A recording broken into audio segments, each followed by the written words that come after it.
Oh, no, we can. I am Georgia. Hi, Georgia. Please hold. Yeah, but there's multiple things like that that are like, thought processes or terminology that made sense in '99 for change or growth. Exactly. And so they Exactly. need to make the wording more flexible, or whatever the case may Yeah, be. because 70% are tied to the CPI. And that way you don't have to come back every 5 years and try to change it again, because obviously an amendment is. And, you know, we had one person in the audience was like, why can't we have everything but a preference? And it's like, so you can't wait for a year and a half. Very little. Yeah. And then, I mean, what was the point then? I mean, we shouldn't even have elections or anything, right? Like, Exactly. everybody will vote on everything. Yeah, you have to be realistic. And quite frankly, like 35% of people show up to vote. So if you made them vote on everything, and that's for the important things. Exactly. If you made them show up for everything, it'd be 10%. It wouldn't work. Hey, listen, you know, you're. Yeah, Sir. If a trouble truck off I the figured stop you charge. know, he's about to see the and Ponco is the largest riser, so I want to give him a call. I'm gonna let you come and put your out, take a tour. Sure. And we'll take you up on Money to save. That's gonna be right. in order that nobody can complain that we're giving people acres, we do a surveillance like every Monday morning. So if you're free on Sunday, come along, we'll give you a tour, we'll take you up on that, I guarantee you will see Ponco from your perspective. It's just a lot of fun. So I know you've got, I know you're busy, but it's open it up. Whenever you have the time, you can give me a call and we'll set up. Is that every Monday? Every Monday?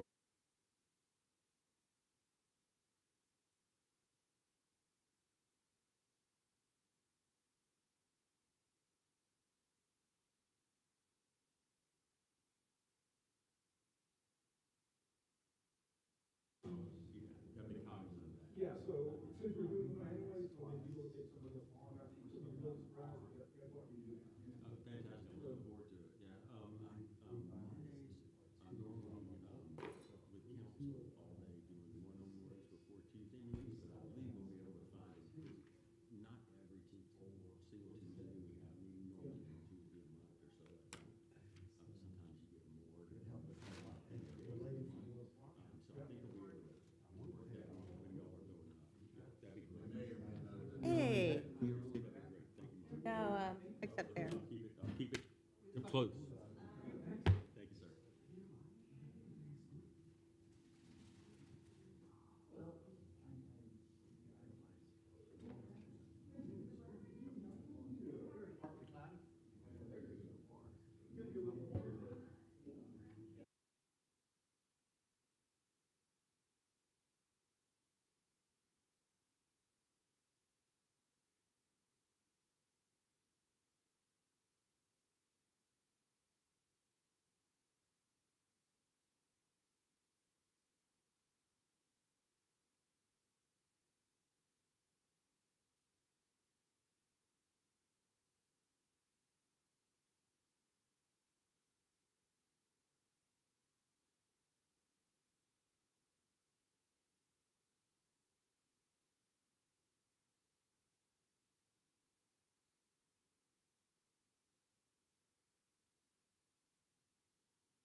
My favorite thing about the Olympics is that when they do the silver medal presentation, they hand everybody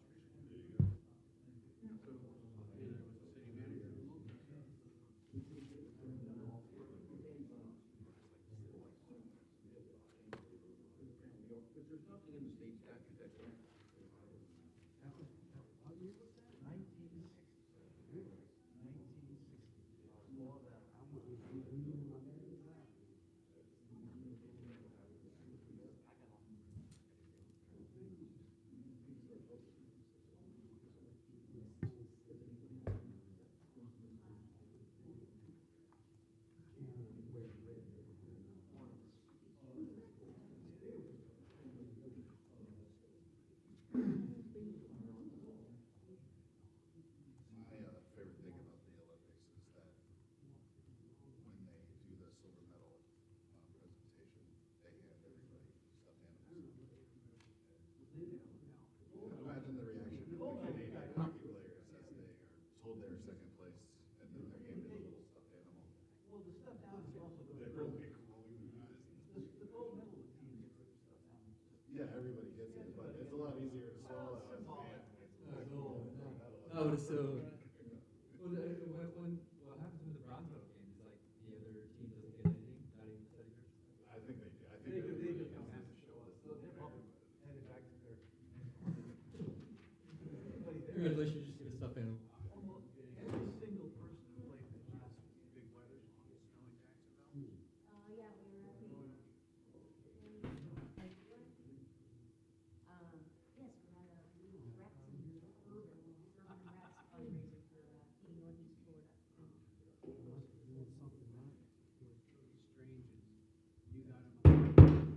Good morning, everyone. Can you hear me? Am I on mic? We're good? Welcome to the City of Palm Coast City Council Special Workshop. Today is Tuesday, February 24th, 2026.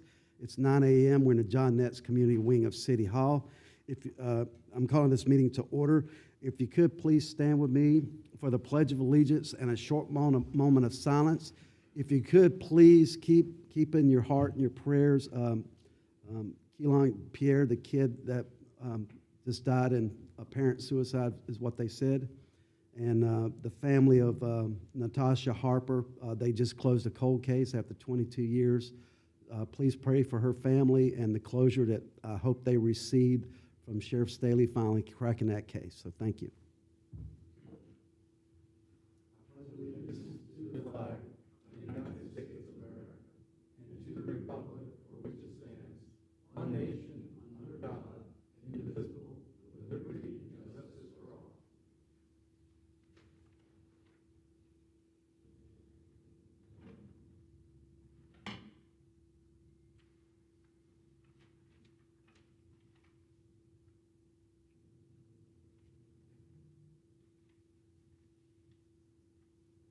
Thank you so much. Please have a seat. If you have devices, please silence them.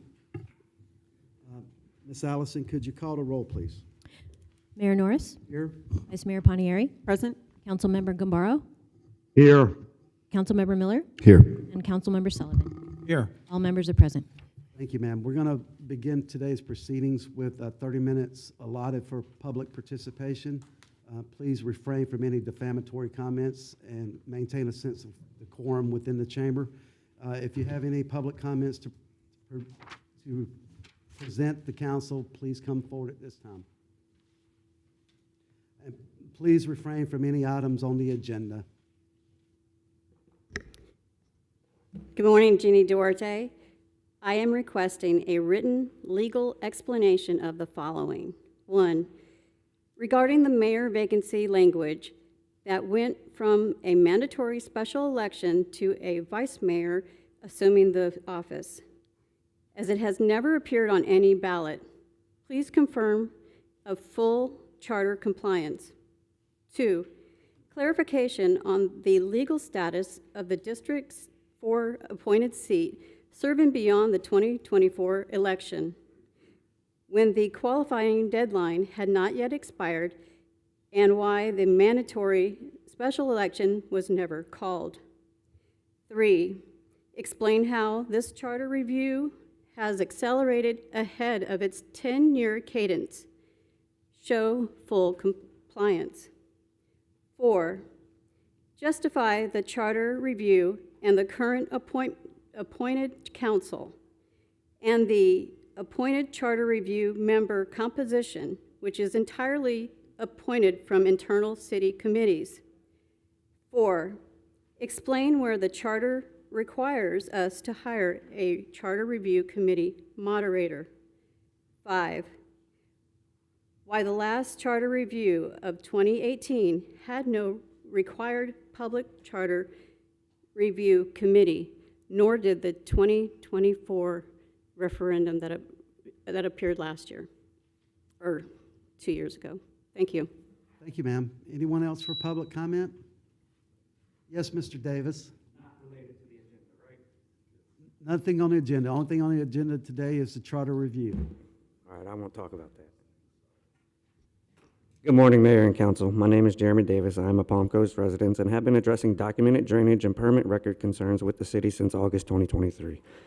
That timeline is documented since August 2023. I obtained a permit audit log showing deleted comments from a public record. I was provided a survey directing me to construct a swell around my property following an approved elevation change next door. The city has acknowledged more than 100 city-owned culvert failures within a 24-month period. A pipe was placed inside my culvert. I placed sandbags on that pipe to keep it from floating and to allow water to continue flowing. I then received a violation related to that pipe. After receiving the violation, I instructed the city to come retrieve their pipe. 11 city employees and a sheriff deputy then came to my property to remove it. My home flooded following city-approved elevation decision. Those are documented events. During that same period, the city approved approximately $330 million in utility bond insurance, resulting in more than $500 million in long-term repayment through ratepayers. Staff compensation has increased, fleet assets have expanded, facilities continue to be upgraded and proposed. We are told these are investments in infrastructure, resilience, and operational excellence. So here are the questions. If resilience is the priority, why are documented neighborhood drainage failures unresolved?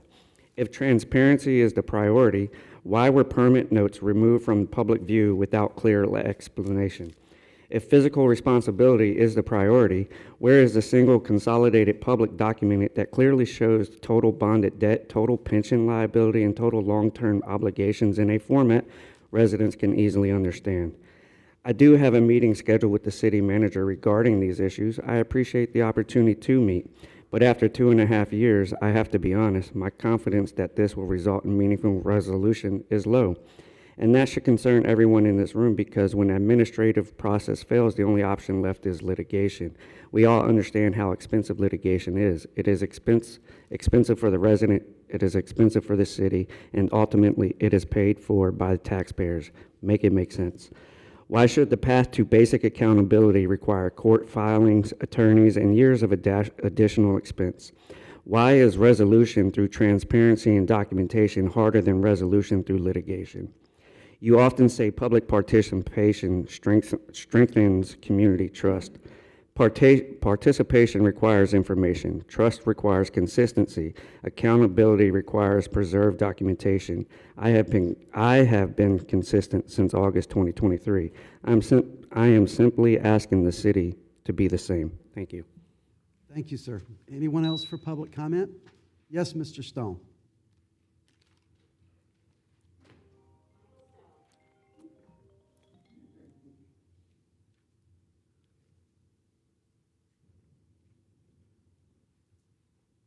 Sorry about that. No worries. Go right ahead, Mr. Stone. Yeah. I don't know if people are aware of it. We're not going to stop the clock anymore, Bruce. I don't know if people are aware of it. I'm sure some of the city council is. When a councilman takes a donation from a developer, he's not supposed to cast a vote on that development that they're presenting to the city. It's what they call a letter of intent, and it doesn't change anything really. However, since you guys voted, 70 houses went up for sale in East Hampton. We can't control the traffic. We can't control the water. We can't control the light system. So while you keep on voting, student council people, voting for new developments to come in, how are you going to solve all these problems? All of them. And that guy in the D section, whatever section, he shouldn't even be in here. Shouldn't even be on this council. Thank you. Thank you, sir. Anyone else for public comment? Yes, sir, Mr. Webb.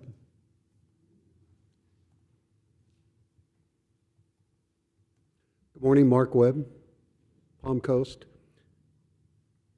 I've stood before you multiple times and talked about the agenda and the understanding of the policies and procedures in the first read, second read, and all of the processes that you guys have followed. I have seen numerous times during that process when additional information, new conversation, even deviation of ordinances and other things have been made very clear, and yet you selected and voted for that ordinance with additional possibilities or changes, like the e-bike, for example. In the decision that you made last week with the East Hampton, you based your decisions and your votes on brand new, unknown, untested, unverified information provided last minute. It was not in the package. I hesitate to wonder if each one of you had very legally been approached by that developer offering an option of the donation. I'm not questioning whether that's good or bad. I'm questioning the process. And the citizens that I've talked to have asked, why wasn't that tabled to follow Mayor Norris's recommendation so that we could all get on the same page and understand what the option was, what the offer was, and ask questions like, you went in front of the board asking for more homes financially needed. You stood in here at the first reading and said, we need more homes because we can't financially build 53. And then the decision was made, well, we're just going to donate all of it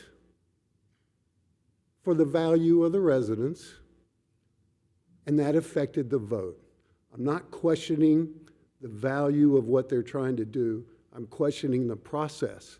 And I was disappointed that our parliamentarian didn't stop the process, table it, due to brand new information that nobody was made aware of, that nobody knew about it. I've watched that YouTube video multiple times and noticed that most of the citizens in this room had no idea that this was coming out of left field. Is that how you want to be transparent? Is that how you want this board to show the citizens that you are partnering with us? Thank you. Thank you, sir. Anyone else for public comment? Come on, Tony. I know you got something you'd like to say. No. All right. Seeing no one come forward, we'll close out public comment and bring it back to the dais. Any follow-up, City Manager? No, sir. Any follow-ups from the council? Yes, Vice Mayor. Just really quickly, to address the concern brought by Mr. Webb.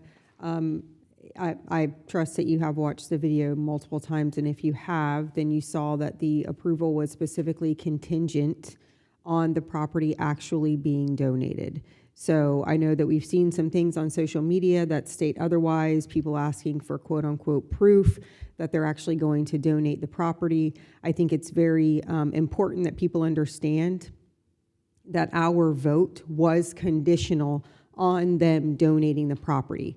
In other words, if they don't donate the property for the purpose for which they said they would, i.e. in order to provide at or below cost of construction housing for our essential workers, first responders, teachers, nurses, and veterans, then that approval is withdrawn. In other words, they would be held to the previous settlement agreement, which was 58 homes and the size of the lots that were previously approved.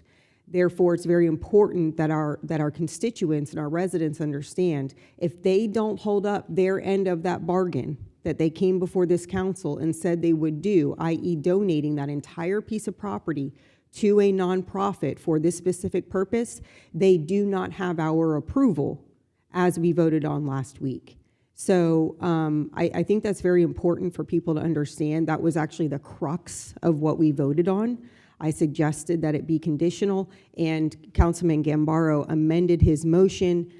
Councilman Sullivan then amended his second of that motion in order to make it very clear that this was contingent and conditional on the donation of land. Thank you, ma'am. Anyone else comment? Yeah, I just wanted to add, I think also that we did question and make sure that any change in this nature wouldn't require another read. So I think we made it clear.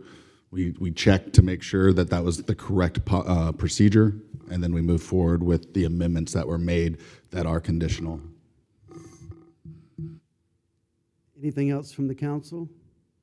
I will say this in response to Mr. Webb. I asked to have it tabled.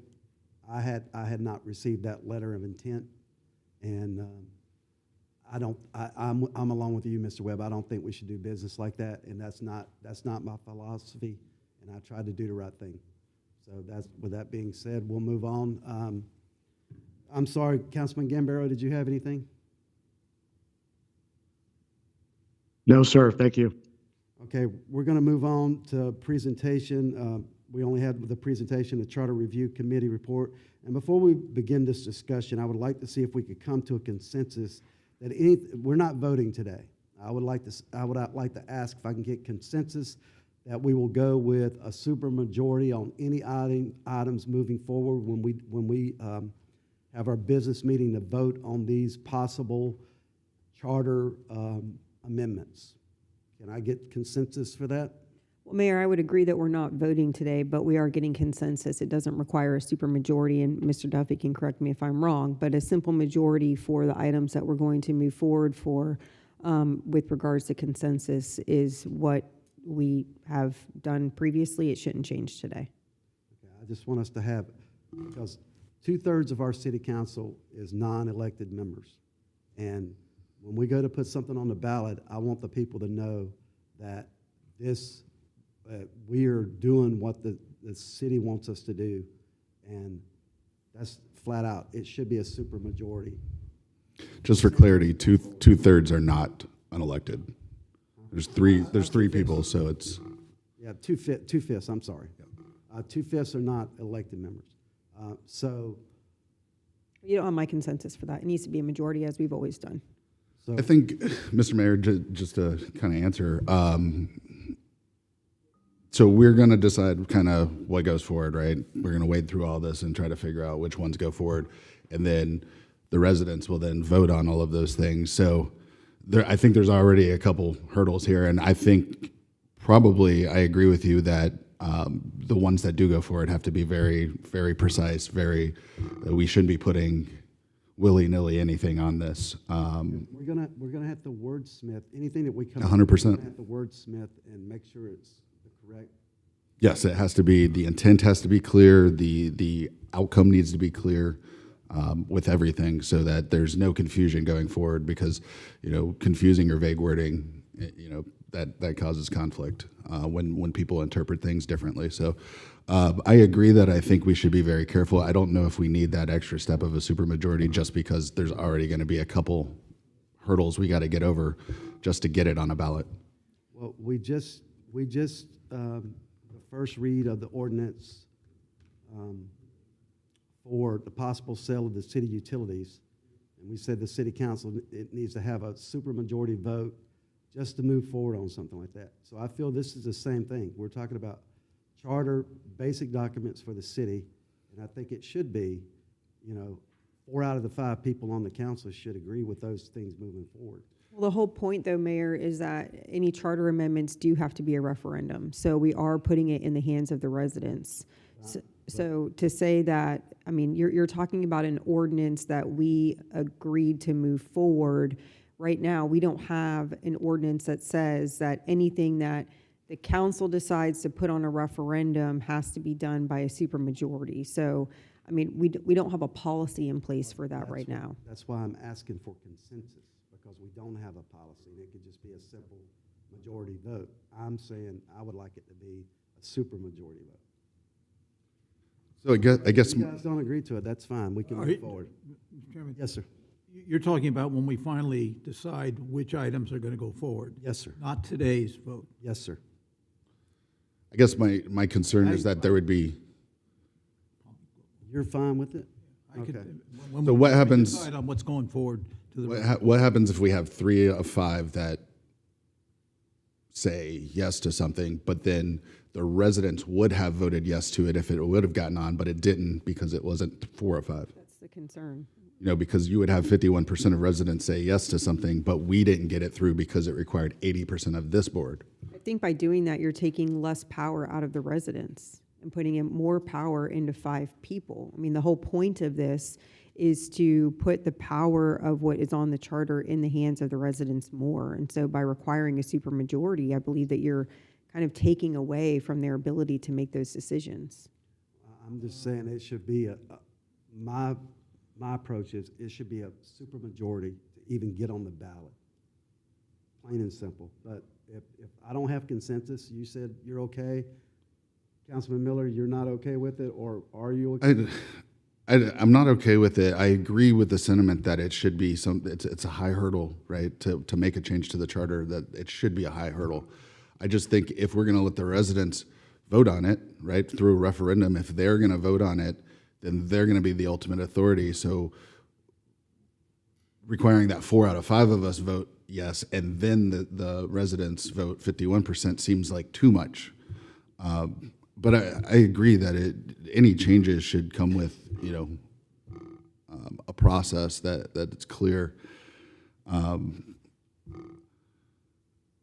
I think we should just go as is with 3 of 5. That's fine. We got the vice mayor. We really don't need Councilman Gabriel's input because I don't have consensus for it. I would say, if I could, just as a preface to your point, Mayor, I think some of the proposed changes in here can be done probably via our policies and procedures rather than making them a charter amendment. So I think that as we're going through these, we need to probably come to a consensus too as to, hey, we like this, but does it need to be done via a referendum in the charter, or can we just by vote update our policies and procedures? I agree with that. Since you brought that up, I agree. I think there's certain things that are policies and procedures. I think there's several things that maybe can be grouped together to make it one amendment change. The reality is that when it comes to putting amendments on a ballot, there's going to be a certain amount of voter fatigue if they're presented with 15 choices to vote on, right?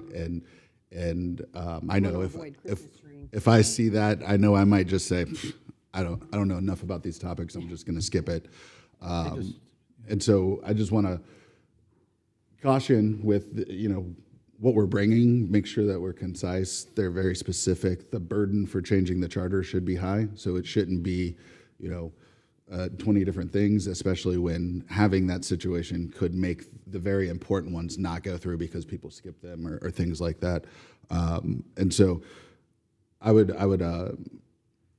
hope that the council is kind of with me on that, because maybe 4 to 6, something like that. I don't know what the exact number should be, but I don't think it should be 15 or 20 or something like that. So I think we have to be very careful. And I think there's opportunity here with what's been presented to us to shuffle some things, either group them together, club them, make them policies and procedures, potentially some ordinances that could also get the job done with some of these kind of specifying from the framework of the charter rather than adding it to the charter, if that makes sense. Well, that's basically why I wanted it to be a supermajority, because we're going to narrow it down if we have to have a supermajority. It's going to be the things that are very, very important. Say like the benefit package that I think, and I'll be quite honest, and I've already told Mr. Martin that I've only cursory paid attention to what's going on with the charter review because I wanted an unbiased approach to it. So that's my thoughts on it. Yeah, I had just. Yes, sir. Go right ahead, Councilman. I was on the other end of this. I was a member of one of the 3 members of the canvassing board for the county, including the elections for the city, for 3 out of the 4 last elections. In the last election, this council put forward a referendum that, well, it was this council, that almost caused a real problem with the timing for the election and the validity of the actual city election. And I think we should, I agree with Mr. Miller's points, but I'm just saying that it's very important that we do not, 5 years from now, put in the wrong word, things like that, and somebody challenges us in court. We do see there was some subjectivity in the current charter. So the wording has to be extremely carefully written because it's going to last for years and years and has a lot of impact for the future. So the reason I kind of support the mayor on this is I think at all points it should be a supermajority, and we hope then the public would look at it and go along. I really worry about having a referendum go forward again, and it continues to be super controversial, and we get in the same situation we were in the last election. So I support the highest support for whatever we come up with as the final issues, if any, that go forward for the referendum. The threshold should be high. Councilman Guerrero, do you have anything on that subject? No, I support a simple majority, and given our residents the opportunity to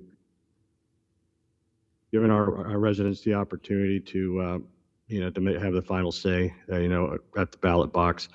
But I also agree that we need to be very careful what we put on, up for referendum, and so again, it should meet a highest standard. But no, it's all good discussion, and as you look at it from the context of the Constitution, this is our Constitution for the city, and any changes or amendments to it should be very carefully studied. And I agree with Councilman Sullivan that the words have to be very specific, so there's no ambiguity or legal action going forward.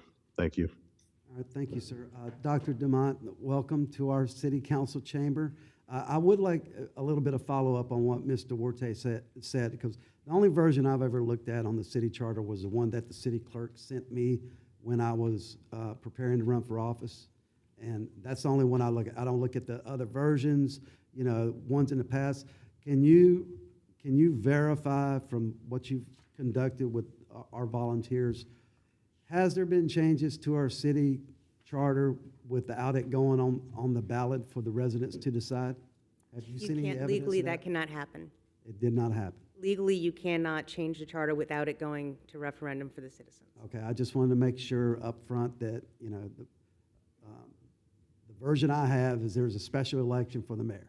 If the mayor's seat becomes vacant, there's an election for the mayor, right? A special election, right? That's the only special election that's outlined in our charter.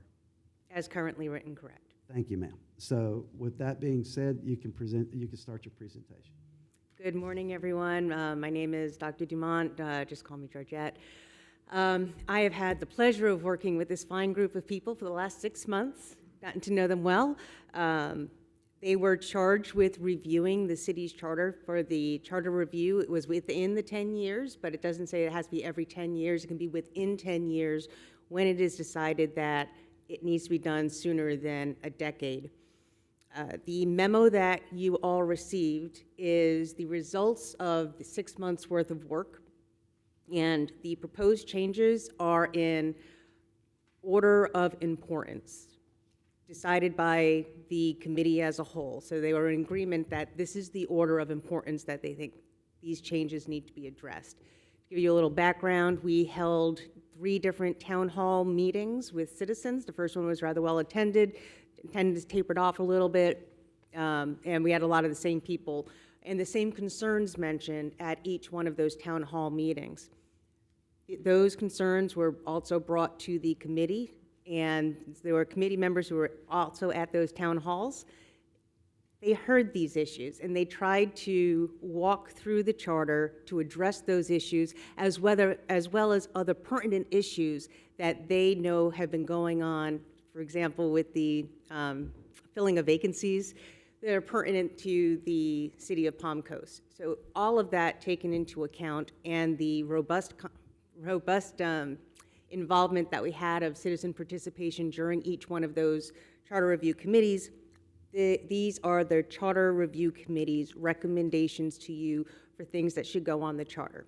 As I noted, they're in the order of importance, and the Charter Committee knows, and I would never recommend all of these go on the same ballot. I don't think legally you could do that because, well, you can legally, but the Supervisor of Elections will keep the ballot short, and depending on how long the ballot already is, you're only going to get a certain amount of space. So you want to make sure that you pick and choose wisely for this upcoming election. That doesn't mean that if there's a good idea here and you don't think that, you know, we can't fit it on this ballot, it can go on other ballots.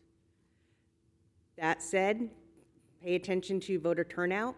Voter turnout tends to be low during special elections, during primary elections. The most voter turnout would be on a presidential election. The next greatest voter turnout would be on the gubernatorial election or the off-year presidential when they're doing the Congress terms again. So go ahead, sir.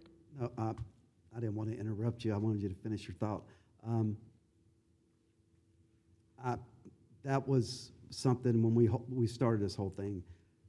I personally think that any charter amendments should go on a presidential election ballot because the voter turnout is very high in that cycle. But I don't think we have that, so we're going to have to do what we have to do. Right, so Let me ask one more question.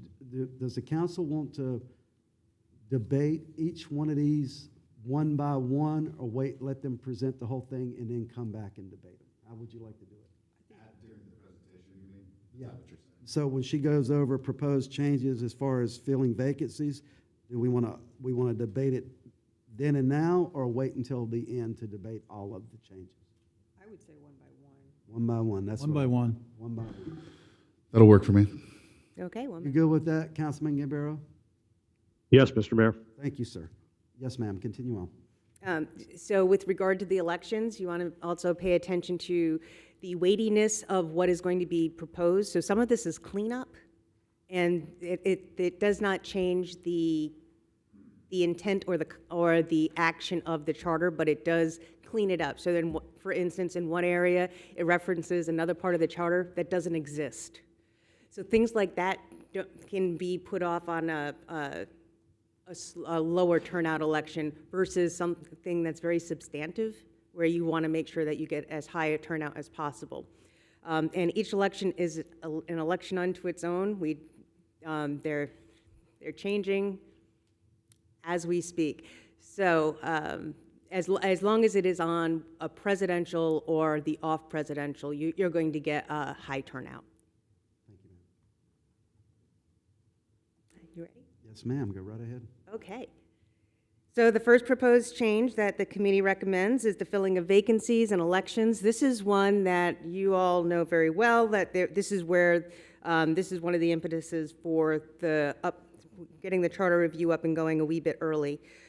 So here it's going to requires the city council to refrain from appointing anyone to a vacant position if it's within 6 months of an election. So the current charter reads may, and the revision would be shall. And so this way, if it's within 6 months of an election, you cannot appoint someone to a vacant seat. The rationale of the committee was that they want to make sure that voters get to pick who's going to be representing them. We understand that if it's within 6 months of an election, there isn't enough time for people to get on the ballot. And so that's why there's that blockage there. So it's that 6 months, nobody gets to be elected. After that 6 months, Anybody who wanted to try and vie for that seat can file to run for a special election. Except for the mayor. That's the only special election within the charter. No, this changes that. So what this goes along with the change within the charter, that whenever there is an opening, whomever is even appointed to that opening only sits for 6 months. Only sits for a maximum of 1 year, but it does have to go on the ballot for people to vote on who sits in that seat within a year of that appointment. And so that's on any county election, any city election, and if there is no election scheduled within a 1-year time frame, there has to be a special election to make sure that individuals have a chance to vote on whom represents them. So just to summarize, based on what I'm getting, this change is in concert with other changes that create kind of an entire situation that clarifies vacancies. So let me ask you this. What happens with these proposed changes? What happens when after qualifying, we have a vacancy? So it's open, we can't appoint. Correct. We cannot appoint, right? So the regularly scheduled general election occurs. We don't have enough time to get enough people on the ballot for that vacancy. So general election occurs, people are elected, but that seat is now still vacant. Correct. What does this say needs to happen next? Does it say we're waiting for the next regularly scheduled election, and if not, then we do a special election? Correct. Okay. And that has to occur within 12 months. Yes. So the seat's not vacant for too long. 12 months of the vacancy? 12 months within an appointment. So, if somebody is appointed, so it's outside that 6 month before the election, somebody's appointed, they have to go up for election, and anybody who's running against him or her within a 12-month period. If somebody is appointed, if somebody is not appointed and that seat is open for 6 months, in that 6 months you have people who have an opportunity to get signatures, get on the ballot, and then there's going to be an election after that. So it's a special election unless there's already an election that's going to be taking place within the county. So if you look at the memo, it says the filling of vacancies. This changes Article 4, Section 7E1, Article 4, Section 7E1 again. These are all of the different changes within there. And then the elections, Article 7, Sections 3 and 4. I just wanted to point out, and I'll use myself as an example. Under this rule, and it would have been fine with me, I was appointed because there was no election coming within 6 months of the time that I was appointed. There was no election scheduled, and I was inside the current rules as far as appointing somebody. However, I've been in office now since last April, so as of this April, you would have to have a special election just for my seat. And that's expensive. Right, and who pays for that? The thing about that is there was an election within the county after you were appointed. Yeah, it could have, yeah. No, there was an election. It was, I forgot which city it was, but they had an election. Anything else? So I guess my concern with this, because yes, we had like an anomaly of issues occur with the vacancy of Ms. Hyder. There wasn't the ability to qualify, which was my concern. My concern with what we have here, and obviously it needs a fix. I'm just trying to figure out the best fix. My concern here is that we could possibly have a vacant seat for 6 months. Are you talking about the within 6 months of the election? Mm-hmm. Yes, but then it has to be within 30 days. It has to be the special. So if you go to page 2, the second change, Article 4, Section 7E1, requires the City Council to announce the date of a special election within 30 days if no election is scheduled within 12 months of an appointment. Okay, so it's what this is trying to do is give you a timeline and some flexibility while also giving citizens the right to vote on who is representing them on this dais. no, I agree that the residents should have the right to vote for somebody. I don't think that we need to go 6 months with a vacant seat. That's my concern, because you could be deadlocked and get nothing. I mean, you could have a sitting duck council. Well, I think this even says even longer, right? So say 5 months before an election, you have a vacancy, right? You can't appoint, within 30 days, we evaluate, we don't have a general election that we can run this seat on. So that means within 30 days, we have to announce a special election that will occur within 12 months of the vacancy, right? So that means that vacancy is set for 12 months. Well, I think you'd appoint somebody then at the, It says you cannot appoint? Can't. even after the 6 months? Let me speak to Mike. So under the interpretation, and Dr. Dumont, correct me if I'm wrong here, but it's saying that if it's less than 6 months, you're not allowed to appoint, so you can't appoint whatsoever. And then if there's no election within that year, you can wait the 12 months and then have it for 30 days. Am I saying that right? You within 30 days, you have to schedule an election that's going to take place within 12 months. So so it could be 12 months. It could be an entire year without a seat. When can the council appoint someone to fill a vacant position? When it's outside of the 6 months before an election. So hypothetically, you could, a seat goes vacant within 6 months of an election. Day after the election, hypothetically, you could appoint someone, but that person would have to then be voted on within 1 year, or at the next available election Right. within the county. So we could appoint somebody after the 6 months, or even, right. I did a little bit of research on this, and this is where I see it. So a couple of things. The first two things is, from the time that Mayor Holland resigned and Vice Mayor Branchino, if that's the way you pronounce his name, announced there was going to be a special election, it was 72 days. From the time he announced it until there was a mayor elected.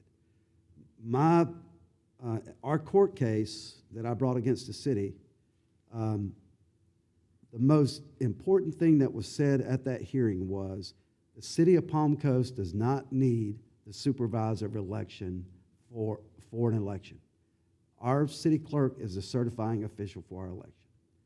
My take on it, and the way I think we should do it, is if there is a vacant, and I will go with our elder statesman on the dais from what he said when we had this whole debate. He stated that we are all the same up here except for the title. I don't agree with that, but our elder statesman said that. He said that we are all the same. We are only one vote. Well, I think, me personally, I think it should be treated that way. If there's a vacancy, the mayor calls an election within 72 days. I'm just saying 72 days because that's the way they did it in the past. For that vacant seat, because it is imperative that the person that's sitting in that seat is elected by the people. And you say, okay, the cost. Well, okay, we'll absorb that cost to represent the people by elections.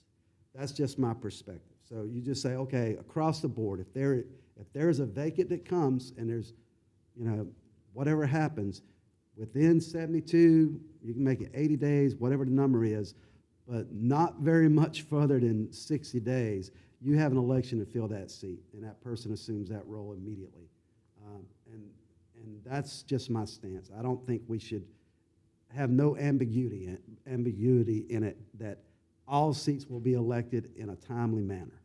So, Mayor, I actually was, I think, kind of along the same train of thought as you from the perspective of simplifying this and making what is currently the case for the mayor vacancy just be the case for all council seats. That's how this is redone. But it doesn't. But you're given too long of a period Yeah, of time. it's not reading like that. So maybe that was the intent, but it's just not because of the timeline. It's not the same because the mayor doesn't have a plan. No, yeah, so I don't think that's those are congruent. And just for I was a little irritated.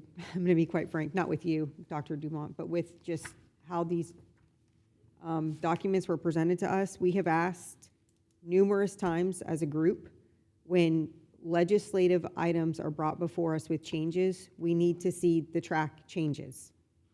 Putting a document in front of us that where we can't compare what's currently in place with what is changed doesn't help this conversation.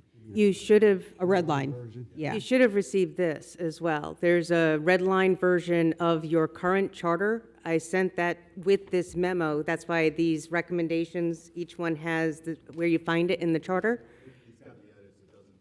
It's not redlined. Right, One, yeah. There's only one portion. There's only one. there's only one portion. Yeah, so it's probably, that's what I'm saying, I'm not, my frustration is not with you. It's with just what we're presented with today, because it's hard to have these conversations.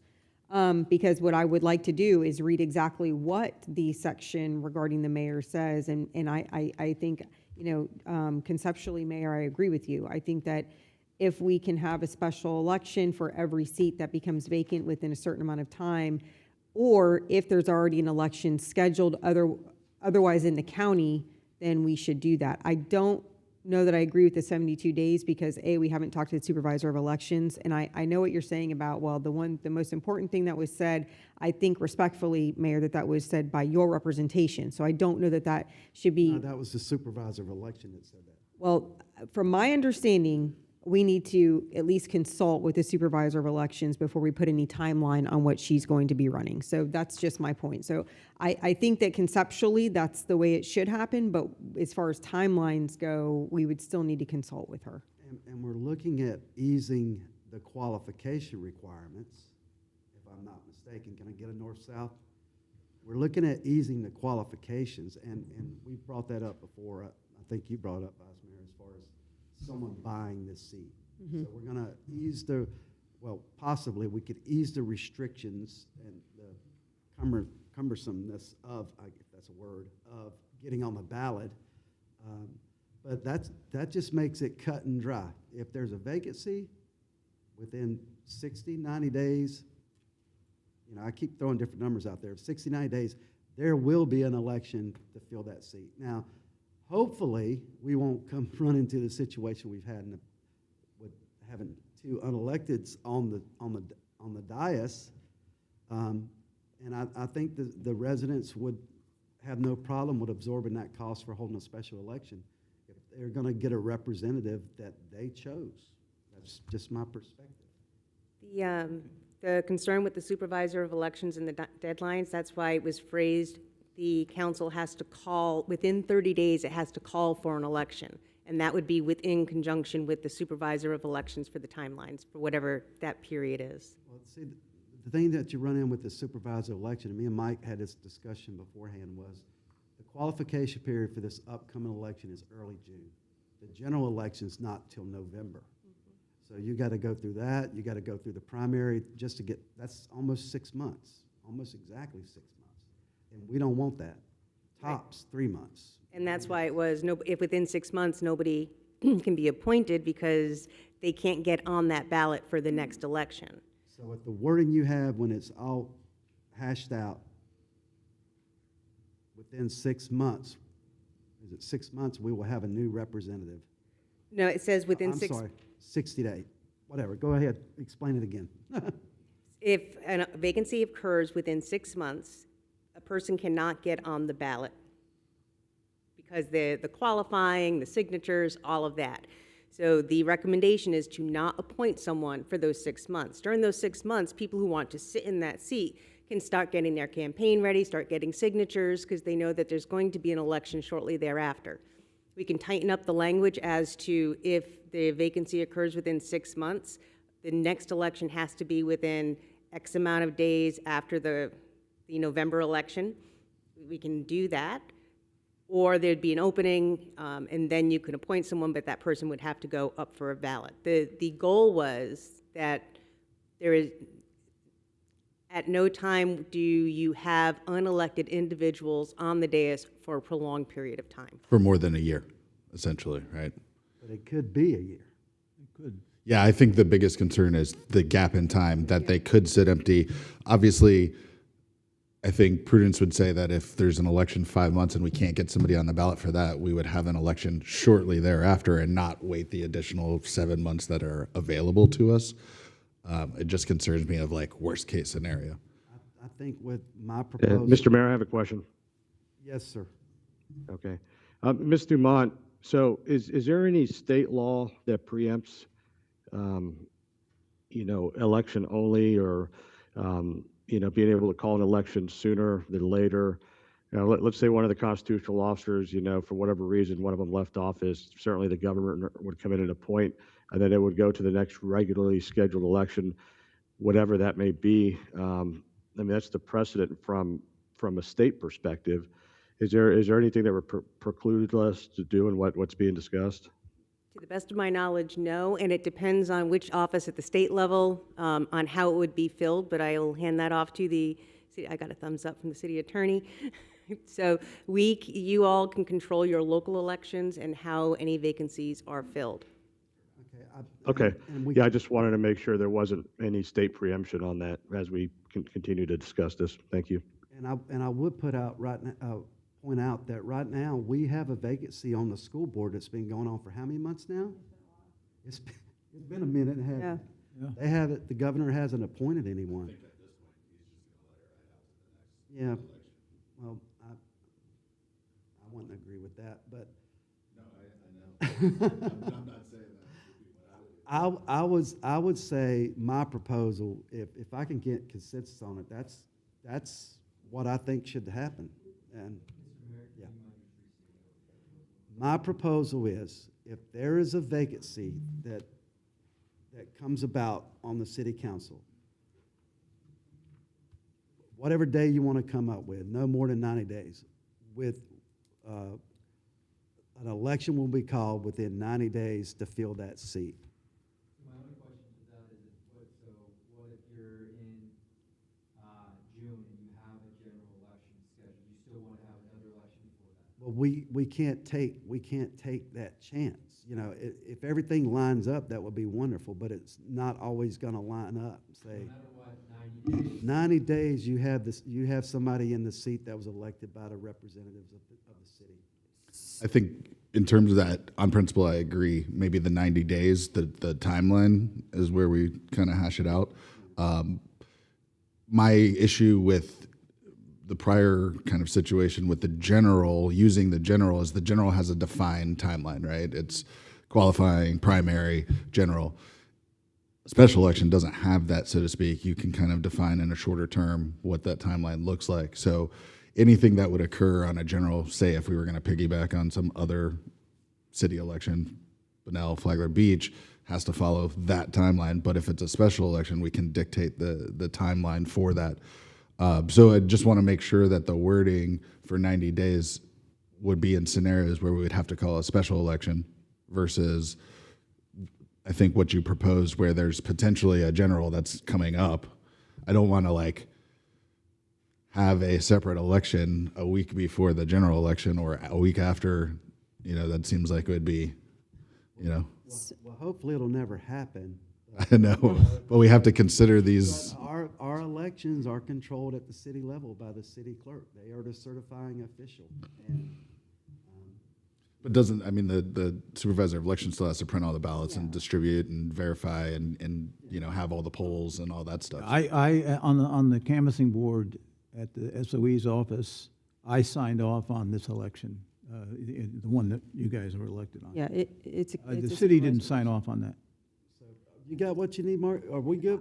No, but just before we go on, no, wait. I'm not talking about going on. I'm talking about what I'm trying. You understand my concept. That's So- This is just 90 days, simple. yes. Okay, It's so cut and dry. here's my suggestion, and it's not far from what you're saying, Mayor, but I in trying to think about kind of split the baby of considerations for finances, because we say, oh, well, we'll pay for it, but we have a lot of expenses in the city, and I want to be mindful of the cost to our taxpayers. So I would propose something very similar to what you suggested, but if there is going to be an election otherwise within 6 months, that the election for the vacant seat occur at that election rather than having to call a special election.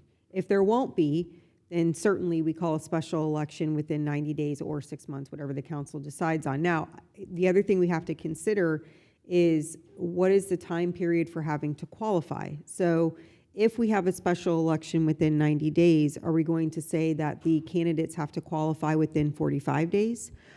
Are we going to say if there, excuse me, if there's going to be a regularly scheduled election within the county within the next 6 months, do they have to qualify, 45 days prior to that election taking place? Because there still has to be a qualification period for these special elections. I would say that wherever we land on those, we could probably mirror very closely the language that's in the current charter with regards to a special election, because right now, so right now, Article 7, Paragraph 5 says a special election for a vacant position of mayor as outlined in Paragraph 7E, which makes it even more confusing because 7E is awful, of Article 4 shall be called within 30 days, and the city council shall by resolution fix the time for holding that election.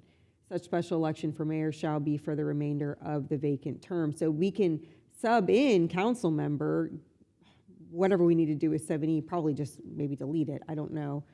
Just throw it out. But more, more closely define or kind of flesh this out a little bit more. I just don't want to say, no matter what, we're going to hold a special election regardless of the cost, because that comes out of city manager's budget. That budget's very tight. It's general fund money. It's tied to property taxes. So if a seat needs to remain vacant for 6 months, which is what was proposed by the committee, potentially, and we can still save the taxpayers, likely, could be 6 figures here for a special election, then I think we need to at least consider that. Dr. Dumont, what do you suggest? I give pros and cons. So I stay out of the suggestion business. I can let you know the one way or another. Currently, how it's written. You are currently the SME of this situation. Currently as written, you can have an appointed person sitting on that board for 2 years, or almost 4 years, as it's currently written. Well, no, I'm talking about in our proposals that we're bantering back and forth here. How do you say we should resolve it? Do you think the language that you submitted would fix the issue? It would. So if you go to the elections, you'll see that Article 7, the new Article 3 or 4, if we get rid of electors or not, let's not pay attention to that part. The piece under special elections, it does fold them both into treating all of these seats the same. So it's written as, if there is no election within 1 year of a vacancy, a special election for the vacant position, as outlined in paragraph 7E of Article 4, shall be called within 30 days, and the city council shall, by resolution, fix the time for holding such elections. The point of saying having to call within 30 days is to provide a timeline to make sure that it does get called, and then it also puts the onus on the city council to ensure that the election's not going to be too far away. Now, this puts it in the council's power as to when that next election is going to be. So if the council says that, well, yes, it's important that we have an election shortly thereafter, that is in your power to do so. The only thing that we're suggesting is you have to, within 30 days, you have to set that date. That date would need to be set in consultation with some laws, with the getting on a ballot, getting the signatures, all of that, which still would apply to the special election. So we're trying to make this, the goal was to provide a framework, but not so much detail in it that you're locked into it. I would. So if we said within 90 days or 60 days, and the supervisory elections just can't do that for whatever reason, in the charter, it has to be done. Called a special election. Right, and so that would, if it's in the charter, it has to be done. So you want to make sure that you have the flexibility, so if something really bad happens or things get very, very hectic, this framework can still be followed. The intent is that nobody sits in an appointed seat for any length of time without having to go before the voters. I agree with that, obviously. I think we agree with that. Can we add clarity, though, if council does decide to move forward with the edited 7E, I think that's what we're looking at. Or F, no, it's been changed to F. For the appointment, because it says if said vacancy occurs within 6 months of the next regularly scheduled election, the remaining council members shall delay the appointment by no later than 30 days after the regularly scheduled election. That way, we don't continue to have this vacancy. That is a very big concern of mine. You can have a feckless, and I will tell you, one of the big concerns that I had when we had Ms. Hyder's seat vacant, we had to vote on a budget. Per this charter, we have to pass a budget. And there was a lot of back and forth on that budget. I was afraid we weren't going to be able to pass a budget because we would have been deadlocked. So it's and if you think about, we passed a budget in October. So there's a potential here based on what we would put in our charter that we would have to go through a budget season with a 4-person council. That is a problem. I mean, we could be looking at the same issues that we just saw from our state legislature last year, where they just could not pass a budget, even though constitutionally they have to do so. So I continue to have the concerns based on pragmatic issues that we've had in the past and that we could possibly have in the future.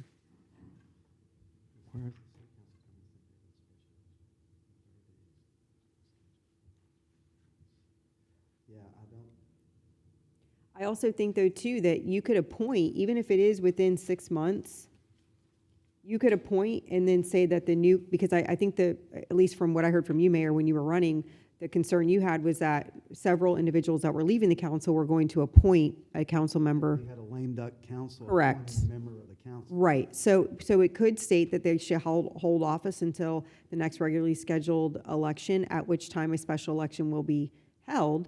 And then that appointed seat only, sticks for a very limited amount of time, but you don't have the potential of not passing a budget.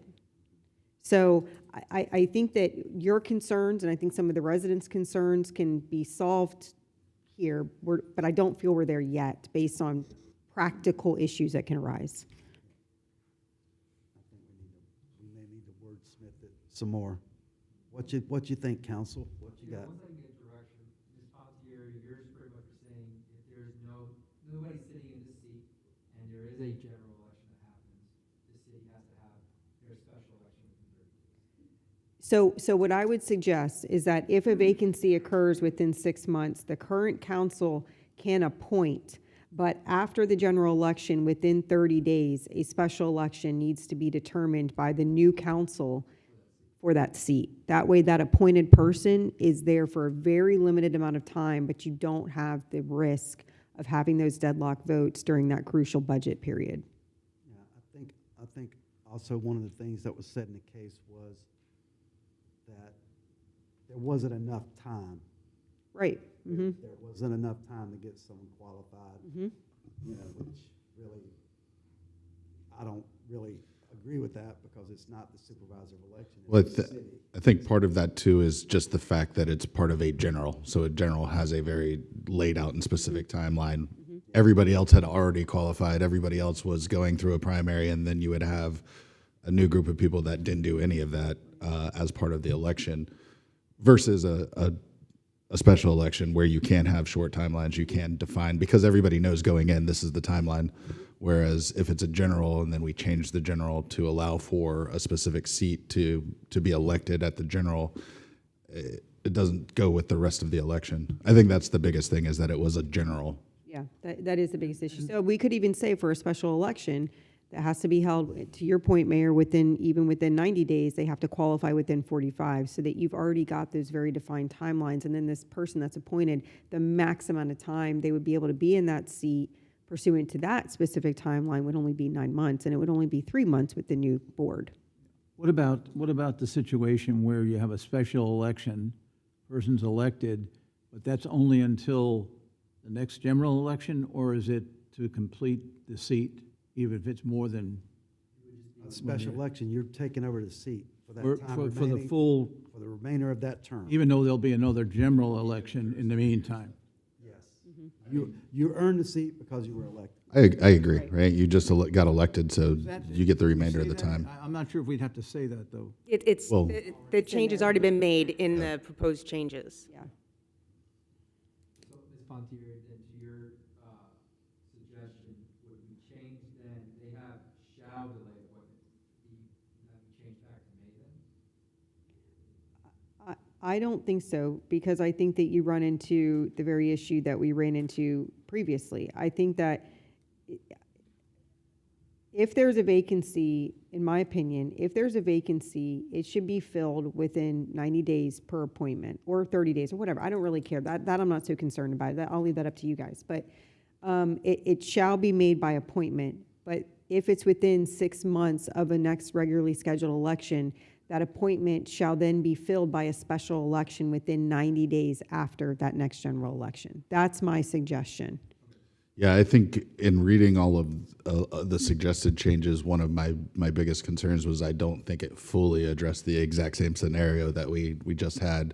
It would require that within 12 months of that vacancy, there would be an election, but it doesn't necessarily, like, I don't know if that's a fast enough timeline for us. You can't have a council. No one imagined, Yeah. especially me, no one imagined that Ms. Hyder would resign the day before the primary election. No one imagined that. That wasn't even on anybody's radar, especially mine. I was trying to get elected. I wasn't thinking about Ms. Hyder. But that day after I won the primary, I'm like, wait a minute, they're going to appoint someone to that seat. And we got an election coming up for the general election. Yep. All right, that's, And I think in terms of this, what we're doing here with the vacancies, it's our duty to address that specific scenario because that's the one we found is kind of a loophole, so to speak. And there were two in mine. Mine kind of went along with the charter. I mean, there was no election scheduled. Yeah. and if you were to run, you'd be running for the seat as an incumbent, but It ended up the same until the thing, next general election. which is next, yeah. Yeah. But that one, kind of, the charter handled that one kind of all right. Yeah, no problem. The problem was the previous one. Yeah, I think there's just this like 2 months where it's not defined well, right? And so that's the window we found ourselves in with that last situation. So we should address that. But I think what we're talking about sounds right. If it's within 6 months or after qualifying, whatever time frame we're talking about here for the general, then we do one set of things and require an election directly after that for that seat. And then for everything else, it follows along with what was suggested, that we do have an election and nobody sits within 12, for more than 12 months, so to speak, as an appointee. What does everybody think about that? I think that defines kind of what we talked about so far. You got what you need, council, and on all these, you can work with the committee to iron them out before they're presented to us again, right? No, the committee they're not. Okay, so this is all gonna be us. So, Now it's city council direction. so you got what you need, you think we're ironing it out, we're gonna, because it'll come before us again if, In 2 reads, it will come before Okay. you for 2 reads, and it would have to be, anything that you actually want to put on a ballot, you have to give direction. Yes. And then that would be a 2-read ordinance. okay. So, thank you, Ms. Cook, for providing this to me, but Yes, this is so much I'm better. absolutely blind, so I can't read that small print. So just for David- clarity, to make sure that Mr. Mayor, could we get a clarification on what the guidance is All right, read to it the back. attorney, please? Go ahead. Yeah, I was going to say, just for clarity, all the recommendations for filling of vacancies, you like those except for that 6-month period. So if a vacancy does occur within 6 months of a general election, a person can be appointed. However, that person then has to go up for an election to earn the seat within 90 days after the general election. Good with That's- 90? Yes, I would say that that's the best way to do it. Just before, just Well, you gotta allow qualified. one last thing. I think the rules, as I read them now, is whoever is an appointee couldn't run for that office. No, that wasn't a rule, that was You made just that rule, something, or the not me, no. That was put in place by John was a prior Finelli, when council, when okay. John Finelli was appointed, for some reason, He that said he council. wouldn't run, Well, he said he wouldn't, but the council specifically made sure, hey, you On know the you're not going to record, That run. is on the record that that was done by the council. No, they just decided for, I don't know why. I I don't think remember. that was their qualification for the appointment. Yeah, he could have. Okay, okay. Yeah. He would have been, I just remember that as, he couldn't, well, would you be saying he's an incumbent? Maybe not. Kind of. You sat in Hey, that seat, Mr. you can say you're an incumbent. Mr. Mayor, Yes, sir. yeah, I just wanted to jump in and say I support the way ahead. Okay, so you got the guidance sheet? After, so you get appointed, and then after the election, we need 90 days after that special election. Right, and if you work your way backwards, that will give you the timeline for when they need to get the signatures and qualify and all that, run their campaigns, and that would be in November, December, January, February. Well, for the regular council seats, it's not too burdensome, I don't think, to collect I agree. 268 petitions. That was a week. That was a long weekend for me. Yeah, You know. I collected, in my neighborhood, I walked one big block, we did it like 2.5 hours, we collected over 90 petitions. Right. Just in my general area of my house. So you got the direction you need, Marcus? Anything else? Did Patrick whisper something in your ear, Dr. Dumont? They're always whispering things in my ears. I hear it while I sleep at night. Yes. Yes, that the proposed, later on, you'll see proposed changes for the number of signatures, Okay, let's, also to be required, but if you like, we'll get to that, because that was not as high of a priority. okay, so we have, It's the third highest priority. It's under the qualifying for elections, which is on page 3. so filling vacancies, Marcus, you have your guidance, and, okay, thank you, ma'am. Thank you, sir. Now we're gonna move on to compensation, Dr. Dumont. Wait, we've, Is it? That's what I'm looking at, the second one. okay, so we skipped, so we got through change, Oh, filling elections. vacancies and elections, so now we're on compensation, got it. Yes, so if you look in the bold, italicized, underlined, those are like the main changes, and under that are all of the individual changes that need to be done in the charter to address that change. So we can move on. Okay, so compensation is next. There was a lot of discussion among the committee as well as the citizens about the compensation of the current council, or the council, any council.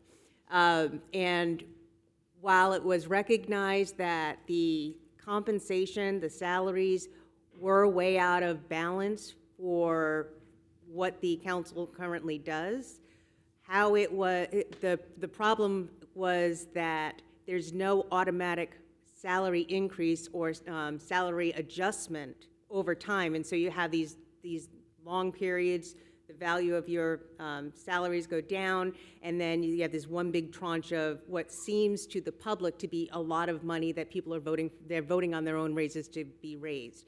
So the recommendation of council is to tie salaries, any salary increase, to the COLA, the cost of living adjustment, that the city employees get on an annual basis. So whatever the city employees get, you all get. In addition, if for some reason the council says that we really should have a higher salary, at that point, it has to go to a referendum to the people, to the voters. I Yeah, agree with that. I just want to jump in and say, the only part of that I don't agree with is tying it to the salary of the resident or the employees. Well, they got in here CPI, not, I'm sorry, So, CPI. so wording wise, I would say CPI, Yeah. because I don't want it to be a situation where I'm now incentivized to give raises because that pays me back too, you know? Right, I'm sorry, no, it says the CPI, I Okay. can in my head. But I just, any wording when this is crafted shouldn't say, we get whatever the employee raises. that's. We don't want it to be that's that way. Specifically why we removed the COLA from the city managers. Right. That very same- I don't want that conflict of interest. Not that I would, but you've got to protect against any possible future outcome, so. So as written, Dr. Dumont, CPI, It's written, so salary and expenses, salary, the council members and mayor shall receive an annual salary increase that reflects the CPI increase received by city employees. Any increase in compensation that exceeds the CPI will need to be approved through referendum. okay, let me ask you this, for the salaries, that CPI continues on, like my base salary. So I would get a CPI cut, whatever, every year.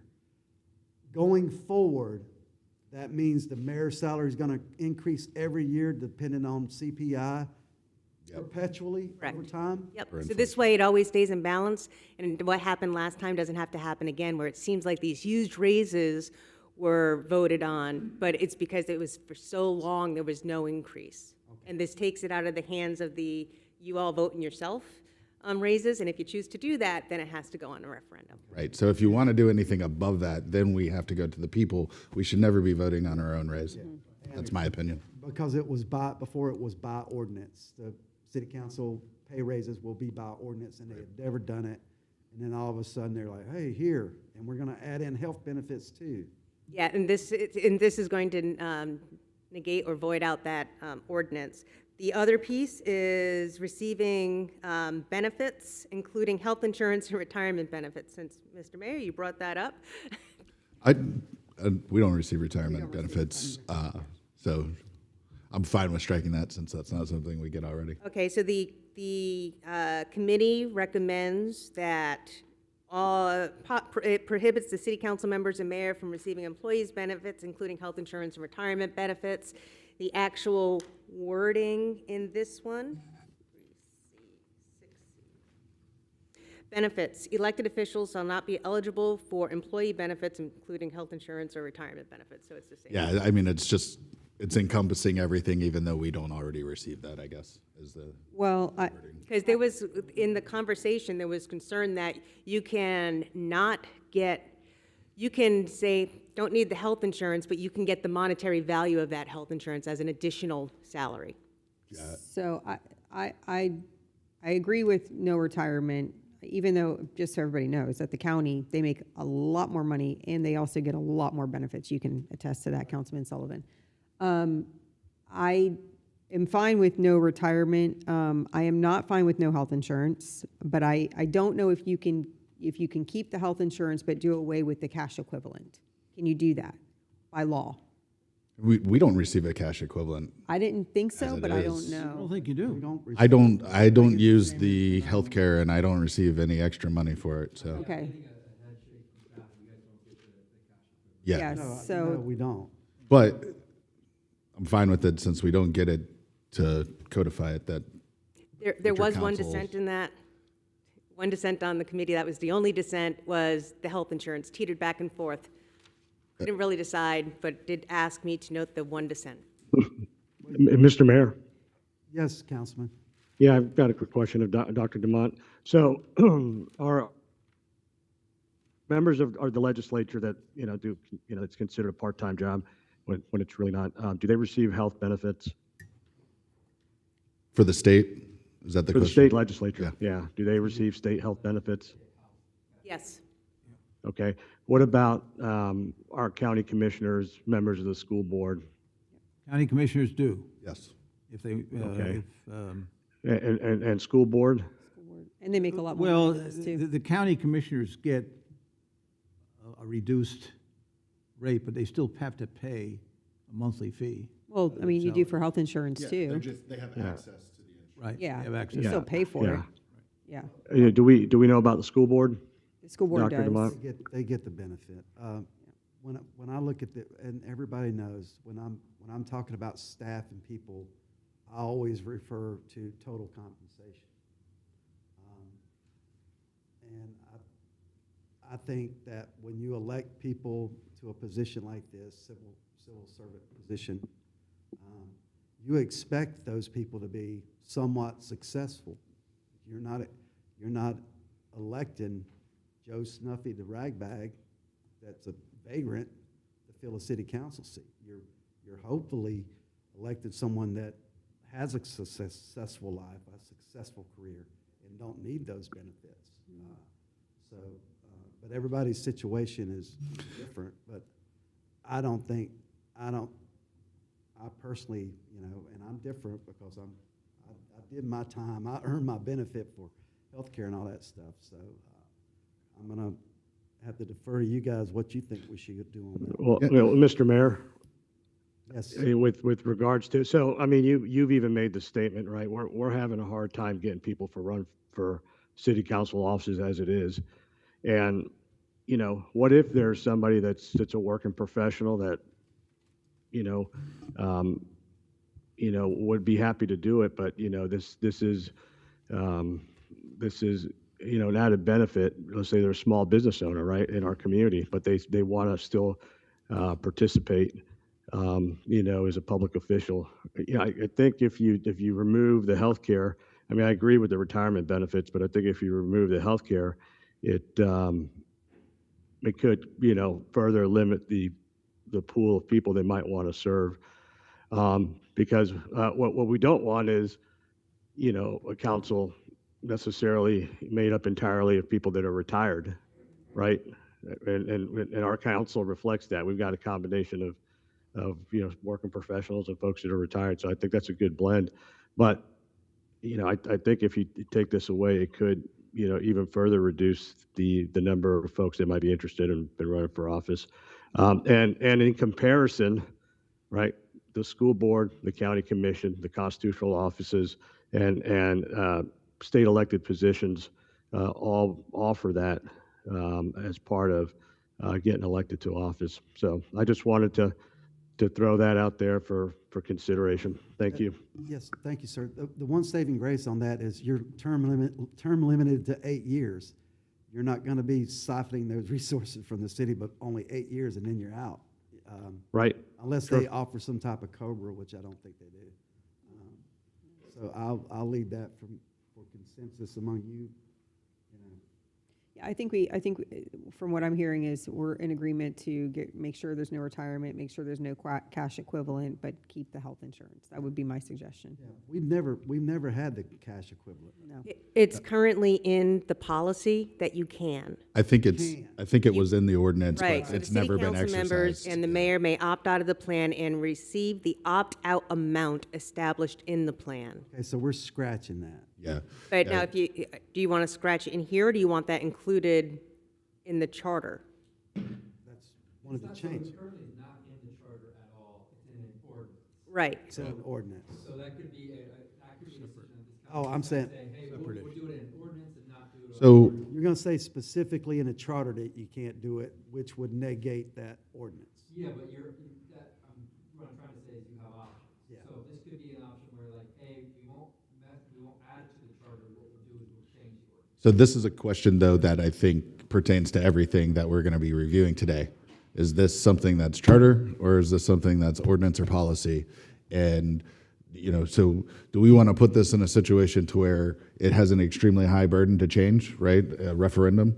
Or do we want to put this in a situation where an ordinance can handle it, but it could be flexible in the future? Yes, because it looks like you all added a subsection C for benefits. So it says elected officials shall not be eligible for employee benefits, including health insurance or retirement benefits. So it seems to me that we would change subsection A, and then maybe we don't change subsection C, but we put that in our policies and procedures? Or do you want to add it to the 6A. to the charter? A is the CPI, the automatic C. increase. Yeah, I know, I'm looking at it, but you're talking about the C. And C is where the benefits are listed, right? You have to see that.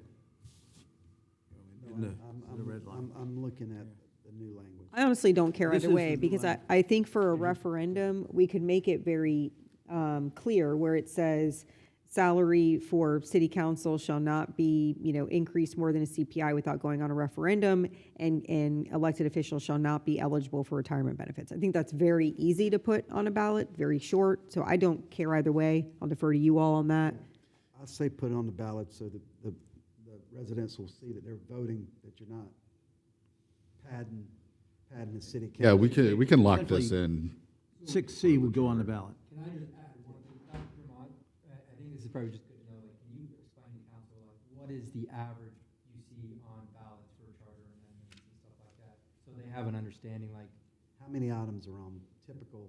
Oh, maybe 2, 3. So when I was in city council in Jacksonville Beach, we put 15. I highly recommended against it. Two of the big ones failed. Everything passed except for, this was some years back, gender neutrality throughout the charter. But that was also at a time where the he, she, gender stuff was a hot social issue. So that got voted down. At the time, we had and we still do, we have a female mayor. And the inside joke was we'd call her Mr. Mayor because only the mayor could only In the be a charter, mayor. it says, yeah. So are we good with that, removing the retirement benefit? Yeah, and so that's the crux, though, of this, is that we need to make sure that the ones we're putting on here are the important ones, because if we add 9, people might just say no to everything or skip it completely, Yeah, or, may I make a suggestion? I think it's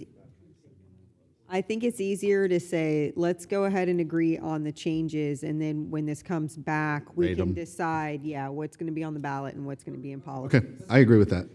We can wait them. Yeah, Okay.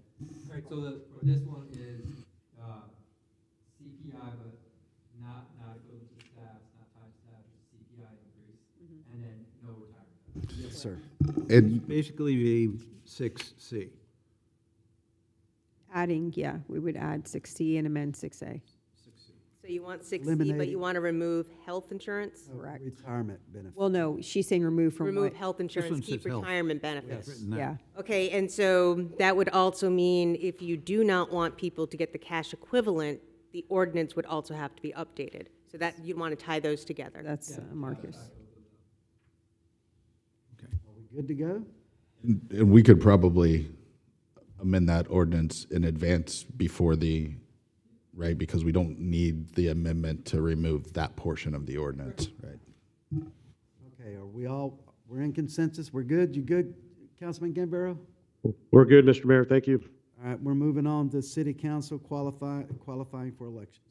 Okay, so here, the intent of the committee was to make sure that, like it was just mentioned in the previous discussion, to be able to get more people on the ballot, to get more people to run for office, and one of the intent is, well, the discussion led to the high barriers. So a barrier is anything additional that somebody has to do to get on the ballot. So you might want to get on the ballot, but you're like, oh, that's a lot of signatures, or that's a lot of money. And so it's trying to lower that to a doable thing, so not everybody can get on the ballot, you know. You decide to sign your name, and you're on the ballot, good to go. The barrier changed significantly when the previous prior to Councilman Fontieri gave themselves that raise. It drastically increased the barrier to entry. Yeah, tied and to so the mayor's salary and the council salaries. in this recommendation, it's twofold. One is the qualifying fee, and the other one are the signatures. So first, it would be you get the signatures instead of just in the district, you can go citywide. The rationale there is people don't open their doors anymore when you knock on them. So it's harder to actually find people to answer the door. I would refute that. I would too. So their recommendation is to reduce it to 100 signatures for council members, 400 signatures for the mayor. So here's my conceptual kind of position on this. I agree with lowering the fee. I don't think that people should be able to buy their way onto the ballot. That said, I do not feel we should change the signatures. And the reason is, if you do this job right, it's a lot of work.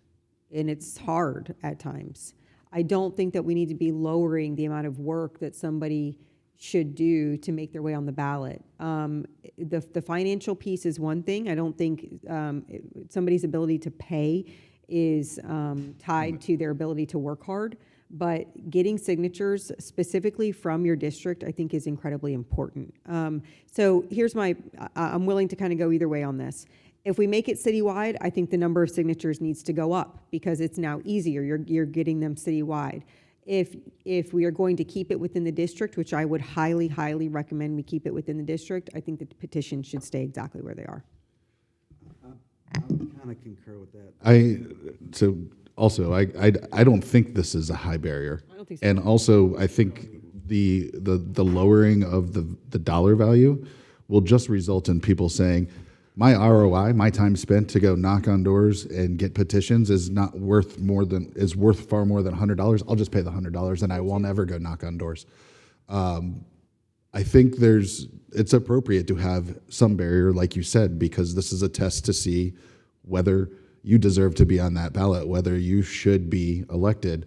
And again, to me, the numbers as they stand, like I said, I did them in a weekend. I know it's higher, Mr. Mayor, for your seat. But again, that's also Mr. Mayor, right? So I think the barrier should be a little bit higher. My concern would be then if it's $100 or less or whatever the case may be, or waiving these fees, is now you've got a ballot that has 12 people on it, but 8 of them haven't even campaigned or done anything because, the flavor of the month is gone and they no longer want to do it, but they qualified because they paid $100. And now you've got this very confusing ballot that has a bunch of people that qualified that haven't campaigned because it was so easy to just pay $100 and get your name on the ballot. And me personally, I'm sure there's some constitutional stuff here at play in terms of paying. I don't think you should be able to pay at all to be on a ballot. That makes no sense to me at all. Why should I just give some money over and then I'm on a ballot? That's my personal opinion. So I think I would just lean towards no changes. If there were to be changes, I certainly don't think it should be smaller if we're allowing for everybody to sign a petition. And I know that is a little frustrating to get petitions when 20 people come up to you and say, I'll sign your petition. And you're like, well, you're not in my district. So thank you for your support, but I can't turn these in. So it gets frustrating. But at the same time, to the Vice Mayor's point, the point is district representation, because at no other point in the election are you only being voted on by your district.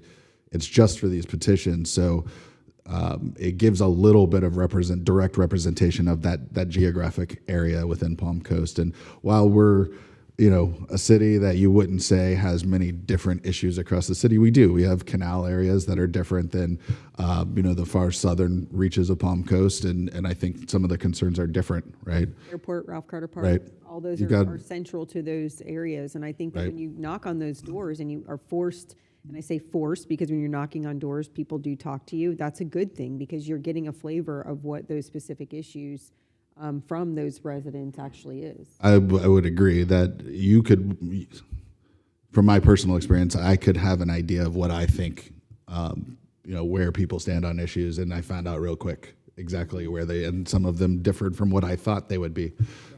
So you learn quickly by having forced face-to-face interactions from residents that you may represent at some point.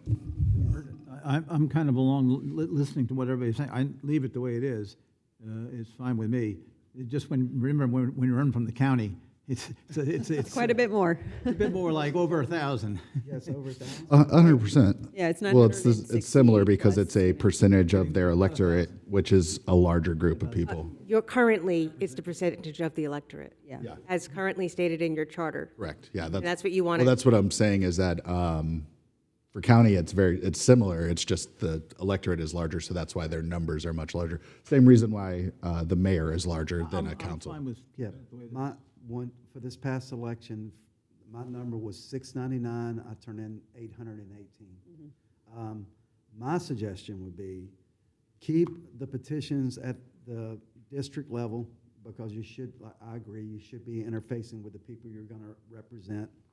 And I would say on the fee, make it 500 and 1,000. That's reasonable compared to how much is it right now for the mayor if you pay to get on the ballot? Like It's 3,000? currently 10% of the salary, but by state statute, so the discussion was to lower it to 1 to 400, but if you continue to read, they can't do that. They can go down to 4%, so you can reduce it from 10% to 4%, and I believe the city manager has something to say. Yeah, excuse me, Mr. Mayor. Go right in. What? Yeah, so I've been prompted by staff that online people are having a tough time hearing your comments as well as City Attorney Duffy's. So if we could just do mics closer, make sure it's turned on, appreciate it. Sorry for the interruption. No worries, which would reduce the fee to 4% salary of the position sought for the current 10%. I have no problem with that. 4% of the mayor's salary is what? I don't even know what the mayor's salary is. What is it? I guess my question again, in terms of the terms 12, of the 1300? space on the ballot, is making this change more important than potentially another thing that, like, do we want to tweak this just a little? If we're only going to make one small change to it, do we want it to occupy even- space on the amendment Should we ballot? even do it? Yeah. I just don't want to, and I know we said we would rank them later, I just don't want to cause other things to not be on the ballot or create this long list Okay, so for just a minute change. can we agree to say the districts stay the same, which is less than 200, if I'm not mistaken? The mayor's is whatever the 699 was mine. Lower the fee down to 4% of the base salary instead of the 10%. That lowers the barrier For all council members. for all council members. And it's in accordance with the state statute. Is that good, Dr. Demont? Yeah, and what'd you say for the signatures? Keep them the same. Keep them the same. Keep in the district, okay, so no changes for signatures. So still 1% of the population of the last voter Census. call. No, it's the last voter call. That's, Supervisor of Elections recommended some changes on that. We'll get to those in a second. Just for clarity, the election book closing of the previous election, that's the most up-to-date numbers of voters in each district. So keep no change to the signatures and reduce the filing fees to 4%. Was that Yes. correct? I'm still not in agreement with honestly changing anything. I think that I don't think that the barriers right now are unreasonable, and I think that they do exactly what Councilman Miller's, to his point. I mean, I'm not as passionate on the fee as I am the signatures, but I do tend to agree after hearing your points, Councilman Miller, that I think the barrier should be a little bit higher, and that it forces people to go get those signatures rather than just pay to be on the ballot. That's always been a concern of mine, is just simply writing a check to be on a ballot. So leave it at 10%? 10% makes it roughly $2,500 for a council member and probably around $3 for mayor. That's not, If we changed it to 4, it'd be $1,000 per council seat. so what's the consensus? What do you guys want to do? I'm okay with changes, but I would rank it very low on my list. Yeah. Because I don't want. Could we do the 4%? We would have to change the charter to do the 4%. Correct. But we can come back to that Yeah. when we rank. Keep it in for now, and then if we decide we want to, I'm good with that. 4%, not 10%. sure. Okay, you got that, Marcus? Are we good to go on that one? Yes, sir. Yes, sir. What'd you say? Okay, moving on, Dr. Demont. Charter officers.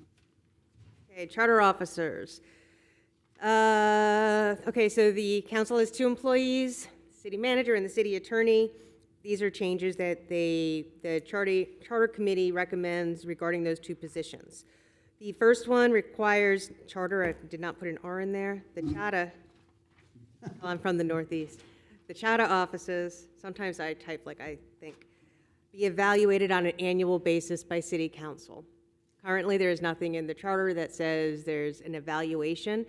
The purpose of this is to ensure that the city manager and the city attorney always know what they can improve on in the upcoming year, so nothing is taking them by surprise.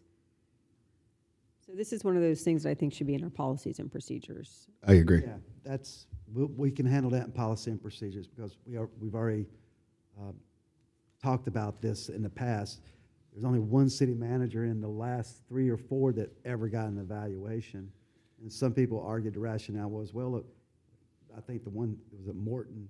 Somebody said that Morton said, well, if I'm doing my job right, why would I need to be evaluated?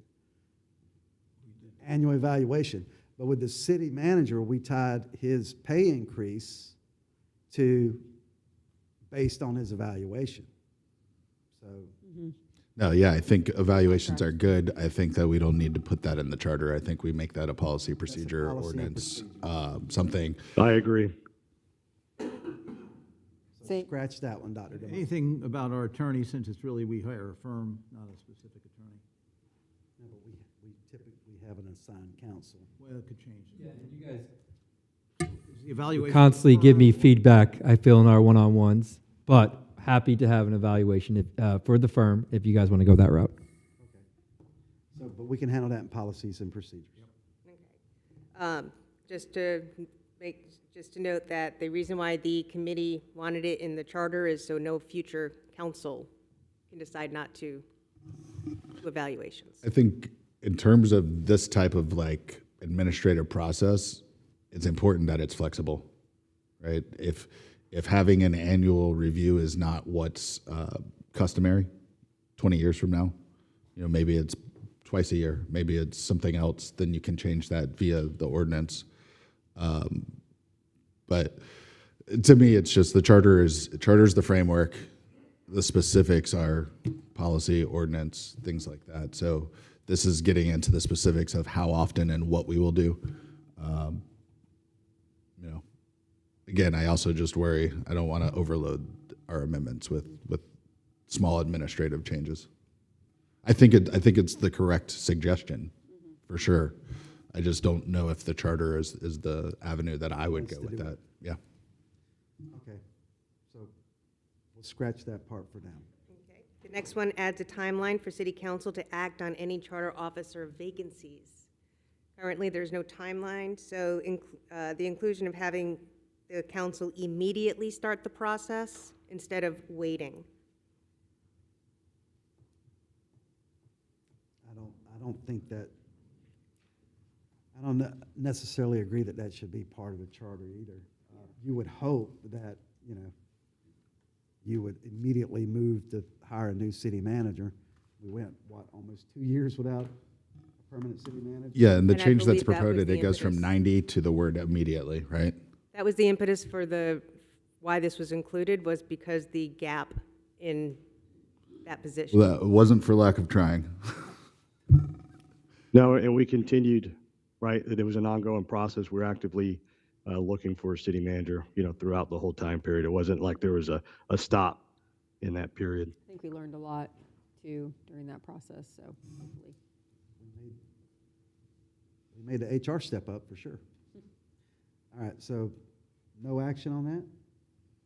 No action. Okay, Dr. Demont?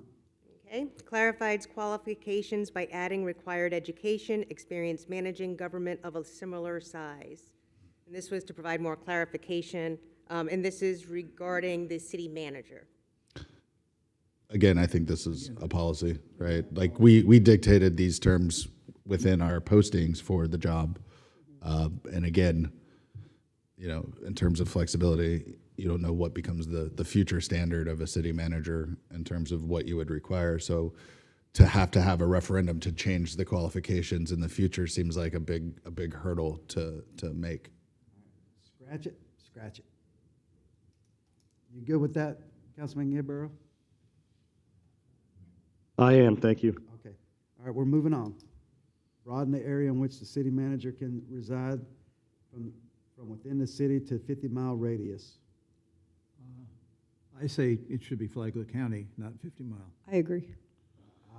I think, and we've had this discussion, I think me and Patrick actually had this discussion, give me a why the city manager should live in the city. My why is the city manager should be drinking the same water that the residents, and I can get anywhere in this city in less than 20 minutes. And I certainly don't want to have to call my city manager, and I think one of our utility guys currently lives up in Jacksonville. I don't want to have to call I should be able to meet my city manager within 15 minutes anywhere in the city. And I think they should reside in the city. That's like core to me. They should be part of the residents, paying the same fees, same taxes, everything that everyone else in the city is. That's just my opinion. I'm fine with that. If we are going to change it, I would suggest making it the county. I wouldn't suggest the 50 miles. I think what you're talking about, Mr. Mayor, I agree, but that's us, right? We have to live here to be elected officials. My concern with saying also the administration has to live here is that you're just limiting the pool so much potentially. We have a community of people, but how many of them are experienced city managers that live here? My vote is to leave it the same. The city manager should live within the city, but it'll be what the consensus is. What do you think, Councilman Gambaro? Well, I agree to your point, right? So like any good commander, right, they should be able to get to where they need to if there's an issue. But I also think, I'm open to Flagler County. I think it just opens the aperture for us. I don't know. I'm kind of in between understanding their roles and requirements. I would agree to Flagler County. So the consent, go ahead. And I think that we're not saying the city manager has to already be here. No. He has to live here once he's But that- city manager. It And I think precludes Flagler people that County, I do would agree already with live, Flagler say, County. Just in in case. the county now. Just in case somebody 20 thought miles that. away. Now they're not going to most likely, because they already live 20 miles away, they're not going to relocate to Palm Coast unless they're required to by charter. I think Flagler County is fine with So, me. so the consensus is we want to, at a minimum, they have to live within the county or relocate to the county at a minimum. And because this specifically is hard-coded into the charter, there's no alternative ordinance that could be done that wouldn't require amendment. Okay. In the charter. Yeah. Yeah, it is, research does show that even in charters that don't require residency within the municipality or the county, city managers tend to live within the city or the county. There is a growing concern about, and I don't believe Palm Coast is there yet, some of the other cities that I work with, the cost of a house or rental within the city limits far outweighs the salary that they're willing to pay for that position. And so this is where you start looking at broadening. Yeah, like I said, Palm Coast isn't there yet, but that is something in the future you may have to start thinking about. So if you broaden it out to the county, like I said, the research shows that when people do get a position, they choose to live in the. But you don't want to commute. I commuted to Jacksonville for like 3.5 years and I hated it. So we're good with county. So really the only change, keep everything the same, just change it to the jurisdictions of the Flagler County. County, yes, sir. Okay, so the language is that I cleaned up the language so that he or she is encouraged to establish and maintain residency within the corporate limits of the city. At the very least, the city manager must maintain residency within Flagler County. We good? Good. All right. I'm good, thank you. Dr. Dumont?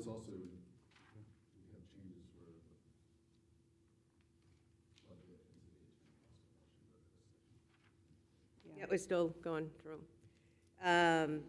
Added required budget assumption section to the annual budget message. So we did not know if the current budget message includes budget assumptions. So this would require it. So this way the council and the citizens understand what the assumptions are when budgets are developed, when they're amended, just to give them a broader understanding of how their tax dollars are being used. I again agree. I think that this should be a policy. Yeah, I agree. I don't. And I think it's getting a little in the weeds for the charter. I agree. Moving on to the attorney. Add expertise in municipal law. Yep, added expertise. I mean, that we already covered this with the city manager qualifications. I think this is kind of the same vein. We're not gonna hire, yeah. I think Yes, so we're going to make sure the expertise is good. We would hope. And I mean, using general language like expertise anyways, like how is that defined? We're changing the charter to say expertise. Okay, The change here was experience in municipal law. So it's an additional barrier so they have to be a member of the Florida Bar, but they also want experience with municipal law. That's the added piece. Yeah, you might be But I mean, past the bar. if we were awarded, like if a law firm was awarded a contract, it's a contract bid, so they're gonna present their qualifications of their firm, like Marcus and Right. his firm did. So, and then the city council made the selection based on that, their experience and the backgrounds that the city was looking for. I don't think we need to handle that in the, Agreed. we good? Good. Okay, council contracting abilities. Yeah, this is another big one. This is one that they threw the ball back in your court. They said that, yes, changes need to be made, and it was beyond the purview of the charter committee to put in what the new amounts should be. What they do recommend is a in-depth study into what that number, what the limit should be. There was clear consensus from the residents who participated and the Charter Review Committee that there should be a limit. The current limit, and they also agree, with the exception of some residents, that the current limit is too low. But how much to raise that? They didn't like that just solid number. It should increase with the size of the budget. It should be clarified that this is related to the general fund, not to enterprise funds. So that is that the ball is back in your court to produce an in-depth study on how what the formula should be for the borrowing limit for the city council from the general fund. So I have thoughts on this. So I'm not against a study that would then clarify, best practices for this, but just on face value, this was in 1998. They said 15 million. That's the appropriate number. And then it stayed the same ever since, right? And so, that dollar value is not the same spendable dollar value as it is now. And then two, I think the 36-month limit also has some limitations on certain bidding processes and contracts. If you could lock in like a 5-year contract, you may get a more preferred rate rather than 36 months plus one, plus one, plus one, plus one, all the way through. So that limits us as well. My thoughts on, how do you right-size this based on, it's kind of similar to the conversation about council compensation, frankly. Like, it's a hard-coded number, and so it never changes. If you take that number from 1998 and CPI it up to now, you've got 30-something million dollars. And then you're looking forward to, like, this is not going to be on the ballot till November and then instituted in the next year. So somewhere close to 40 million is probably the appropriate number to make it the same dollars today as it was in 1998. And then potentially, changing the number of months. In terms of capital projects and things like that, typical financing time is 30 years. So like 36 months is not even close to that. I don't know if it makes sense to say in certain contractual situations, it's X amount of years, but in capital projects, it's 30 years. I don't know what makes sense there. But there definitely should be some change that I think we should advocate for with the same cap that the original founders envisioned, but just, right-sized based on CPI or inflation up to this point. Yeah, I think we need to keep the intent, to your point. I definitely think there should be guardrails. If you look at the $15 million equivalent from 1999 in purchasing power to now, it's approximately 29.18 million. That's based on an average 2.5% inflation rate. So I would maybe advocate that we change it to the 30 million and then tie that to a CPI increase thereafter. With regards to the time limit, the 36 months, I don't actually know what is reasonable and standard. I don't like the idea of a prior council kind of tying hands of a future council, so I almost don't like anything above 4 years because you've got that kind of that 4-year term. To take the golf course, for instance, I mean, I was brand new on the council, really, I kicked myself for that Loopers contract, even though Loopers is great, nothing against Loopers, but it's a really good deal. And had I been a little bit more experienced, I probably would have, not advocated for that contract, but we're kind of stuck with it, right? So I look at examples like that, and it does make me nervous to go above that, even that 4-year term. So I don't know where I'm at on that. I think it needs to be changed, but I just don't know where I land on that. I think if we're going to change the dollar amount to make the 1999 equivalent of 15 million, it should be changed to 30 million and then tied to a CPI thereafter. Yeah. Go ahead, I'm sorry, Councilman. If we don't do something on this now for this charter review and referendum, and it's another 2 years. So if we don't change that 15 million, we've got to go essentially another 2 or 3 years before it can be. The number gets bigger and bigger to right-size it every time. So I think we need to absolutely do something on that. And I'm not sure, there are different kinds of contracts. And, Right. You want the council to retain some control on that process, but there may be contracts where you do have to agree to a longer term. I know, I'm not an expert. Typically those fall under enterprise funds. Yeah, and I'm not advocating for any specific number. I just don't want us to have a negative contracting situation because we have limitations that wouldn't normally exist. I defer on that one. Yeah, my biggest issue is the debt that the city is in. And I do kind of want to tie the hands of future councils in accumulating debt for our city because we are in a buttload of debt right now. So. Yeah, and wasn't there also some language on like the suggestions for language for if it's a % of the cap or something like that? Did I read that? Maybe I'm losing my mind. But Yeah, the percent of the budget, or like what you were saying with the putting the number up and then go with the CPI. For it to That grow. will really do that. I meant though. A little bird told me that the longer the contract, the better the interest rate. Right. Right, Yeah, that's yeah. pretty common. I mean, Yeah. that's general. Yeah, and so that's, in some cases, it would, you're losing money by only being capped at 36 months, but then I do also get the premise or the fear that if you enter into a bad deal, now you're stuck for a very long time. So, and it's not always going to be us sitting in these seats, it's going to be somebody else. And so one can think, well, I wouldn't allow that to happen. And that's not necessarily true either. People make mistakes, right? And so either way, we should protect against that. I think what I was thinking of, though, is in terms of, Mr. Mayor, you were talking about like tying hands in order to take on debt. I was thinking like, we have the cap, right, of 30 million or whatever the number is. And then if you were going to vote on something or take on something that would, say, hit an 80% of that cap threshold, now it needs to be a supermajority or something like that, so that you're making it harder to take on a lot of debt. Still allowed, but you need a higher threshold, right? And this is something that we can revisit. We're not settling on this right now, right?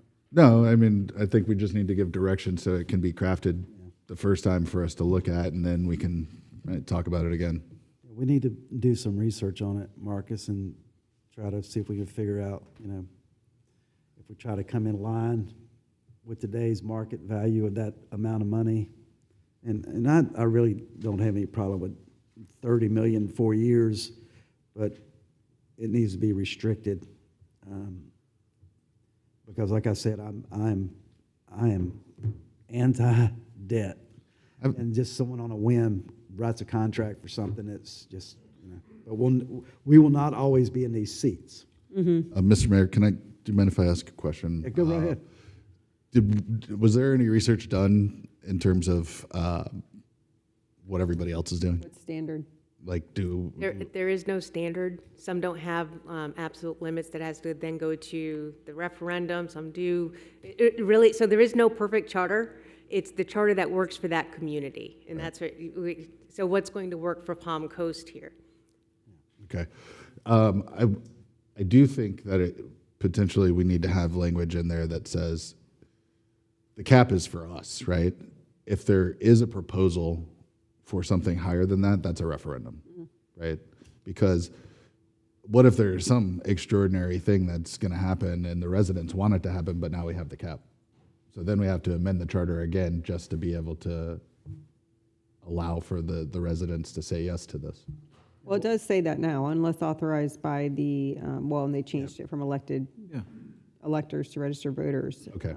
A duly held referendum, so that So if portion's it already exceeds the provided cap, for. then it's a referendum? Correct. Okay, good. Yeah, That's what I- automatically. And what was on the referendum during the last election? What was the change? It was removing the cap totally. Removing Yeah, it. no cap, no time limit, I think. Yeah, and our residents aren't going to buy off on that. Nor should they, nor should they. I mean, I don't, yeah. But we can, So it sounds like, is it fair, well, Mr. Mayor, do you want to check with Mr.? no, go right ahead. No, does he? Oh, I'm sorry. Mr. Gambaro, you have anything?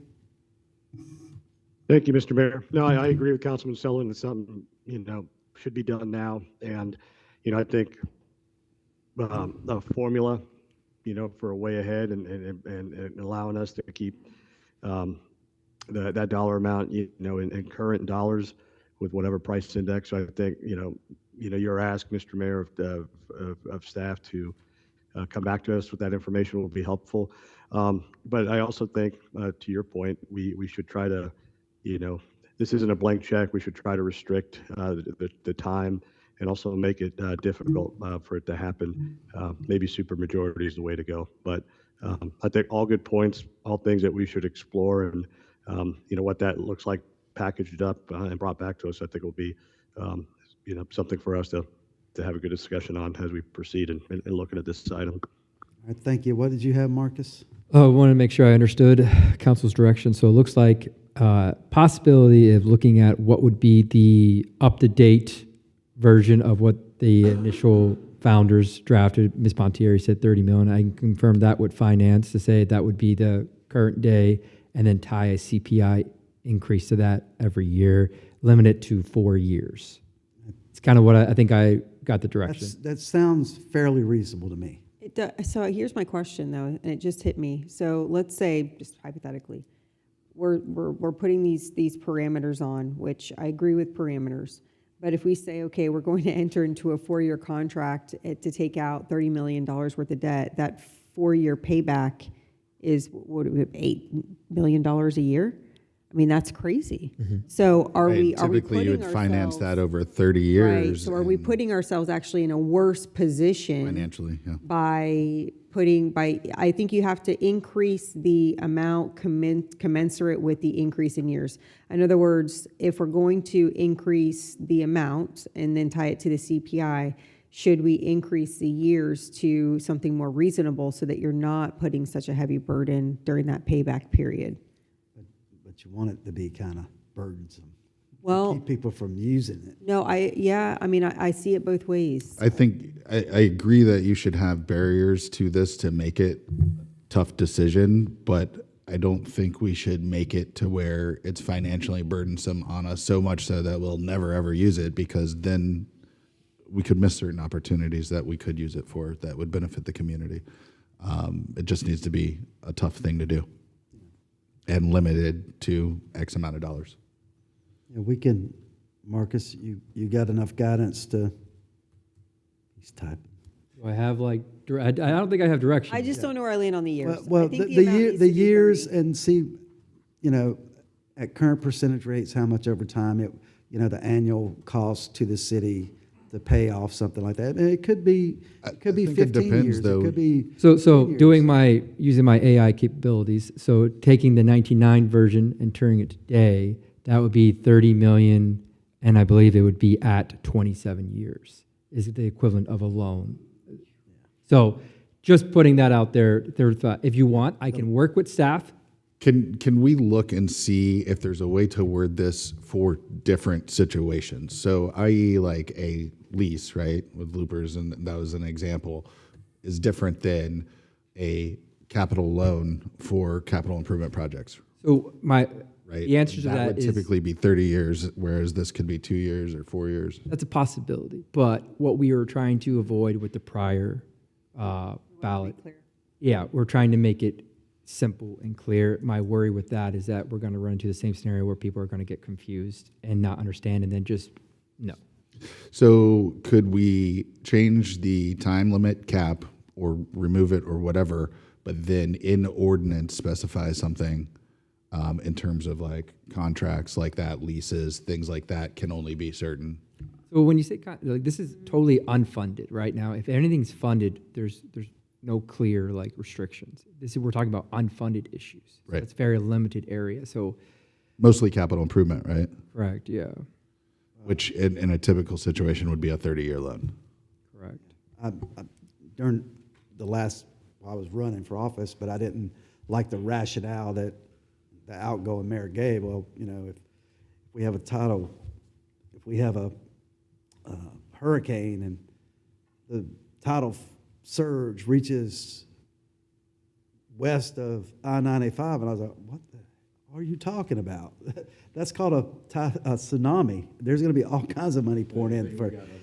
I was like, wow, I couldn't believe that rationale, but we can flush this one out. But I can work, if you give me direction, I can try to work on the years. It sounds like, Ms. Pontieri, you're probably saying, would it be fair, like, maybe looking at 8 years, no more than 10? I was thinking I 10. think, yeah, 8 to 10 is probably that sweet spot, I would say. I could try to work on something, work with staff on that. Okay. Are we good? We got a consensus on that? You good with that, Councilman Gambaro? I am. Okay, Thank you. Thank you, sir. Okay. Are you good, Dr. Demont? Do you have anything else? Fabulous. Okay, we're moving on to non-interference by city council. Non-interference by city council. So it clarifies the council manager form of government. And so here we're looking at Article 4, Section 11. It makes it more clear that this applies to both the mayor and the city council members, so all members of the council.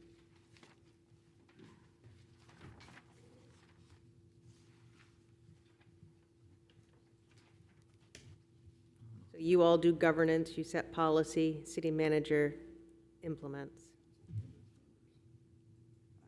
By it saying the I'm sorry, council, how does it currently read? it says the council and its members, but I would think that would be inclusive of the mayor. Yeah, I don't think this think is there would just be a slight clarification. Right, this was a clarification.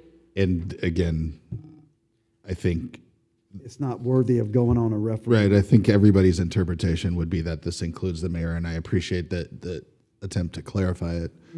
But I don't know if it's, And I would say in Article 4, 1A1, it says there shall be a 5-member city council consisting of 4 district members and a mayor. so it defines the council as that. defines it there. Okay.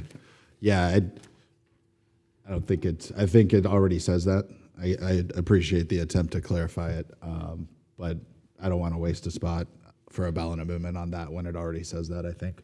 We're all in agreement on that? I agree. Okay, we're moving on to preamble. Preamble, there's a request, and it was agreed upon that the city add a preamble to its charter, just like the U.S. Constitution. So it's explicitly stating that the city of Palm Coast derives its powers from the citizens. I have no issue with that, adding a preamble. If we need to. Do we have the wording or just saying, just, It's at the top. Yes, the wording is in the draft. can't see it. I'll read it. I can't see it on this. We, the people of Palm Coast, Florida, acting under the Constitution and statutes of the state of Florida, in order to give us the benefits and responsibilities of self-governance, granted to each of us the opportunity for a voice in our government and for the health, welfare, and quality of our life for ourselves and future generations, to provide for honest and accountable council manager form of government, we adopt this charter. I have no problem with this. I do, like you added, the written doesn't read what you just said, but I like what you said better, because you said council manager form of government rather than council manager government, so I like that. So I think that the preamble's good, but I would just suggest we do add that, because that's what it is, it's a form of that government. Are we good with that? Good. I have no problem with it. I'm good, too. Thank you. All right, moving on. Censure and removal. Okay. Updates and clarifies existing procedures and adds an implementable process. So as we were going through this, the charter as currently written, the council doesn't really have the powers that by Florida statute that this charter says that they cannot remove its own members. Only the governor can, the governor or vote of the citizens for removal can remove a member. There's three ways: resign, governor removes you, or recall. Recall. Yeah, well, that would be a self-imposed removal. Yes. So here, we tried to provide a lot more clarity on what the council as a body can do, and when it rises to the level that an issue of one of your colleagues needs to rise up to the level of the governor. So these are all within. What page is it on in this? It's page 4 of 4 of the red line version? Yeah, or 14. And it's section C, suspension from office. This is when, if a council member is charged with a crime, they're not found guilty, only charged, innocent until proven guilty. They're asked to remove themselves. If found innocent, receive all back pay. Removal from office is D. This is a rewritten section to clean up to do a lot of cleanup. So removal from office. The council may request the governor of Florida to remove the mayor and/or any other council member from his or her office as determined by a vote in the affirmative of a supermajority of the council, acting as a body after issuing multiple censures and determining that he or she, I'm sorry, I skipped over the censures. So here, let me back up. Let's go back to B, that's the censures. So the forfeit of office, that's like you step down. You can't force somebody to step down, though. So here it would be the censure. This is an action that you can take as a body. So we added a censure, and the censure would say that the mayor and/or any council member shall face censure as determined by a vote of the affirmative of the supermajority of council acting as a body, if it has been determined that, and then it's the same list that was there before, cleaned up a little bit, so it's the Florida Code of Ethics instead of just the ethics. It didn't really state which ethics we were looking at, and puts a little bit more of a time frame for the implementation of this. It was decided to make it a supermajority because this is something that we did not want politics to get involved with, so it has to be something that is egregious enough that a censure is really warranted. I would take it that the person who is being censured would not vote for it, so that would be everybody else has to vote for it. So it has to rise to that level. So what can you be censured for? Failing to maintain the duties of office, as was already there, convictions of a felony, convicted of a first-degree misdemeanor, again, that one was there, is found to have violated any adopted city standard of conduct or the Florida Code of Ethics. And so the adopted city conduct would be a policy or your council handbook, your council policy. And then we added the Florida Code of Ethics to specify which Code of Ethics can be referred to as to whether it was broken or not. Or is absent from 3 consecutive council business meetings, to pull it to be a little bit more inclusive instead of just the regular meetings, or 6 business meetings within a 12-month period without being excused by the council. So if if a member of the body does these things, the body as a whole, as a supermajority, could censure the individual. Once an individual is censured multiple times, that means at least twice, vote in the affirmative of a supermajority of the council, acting as a body after issuing multiple censures, determining that he or she, the same stuff that got them the censure in the first place.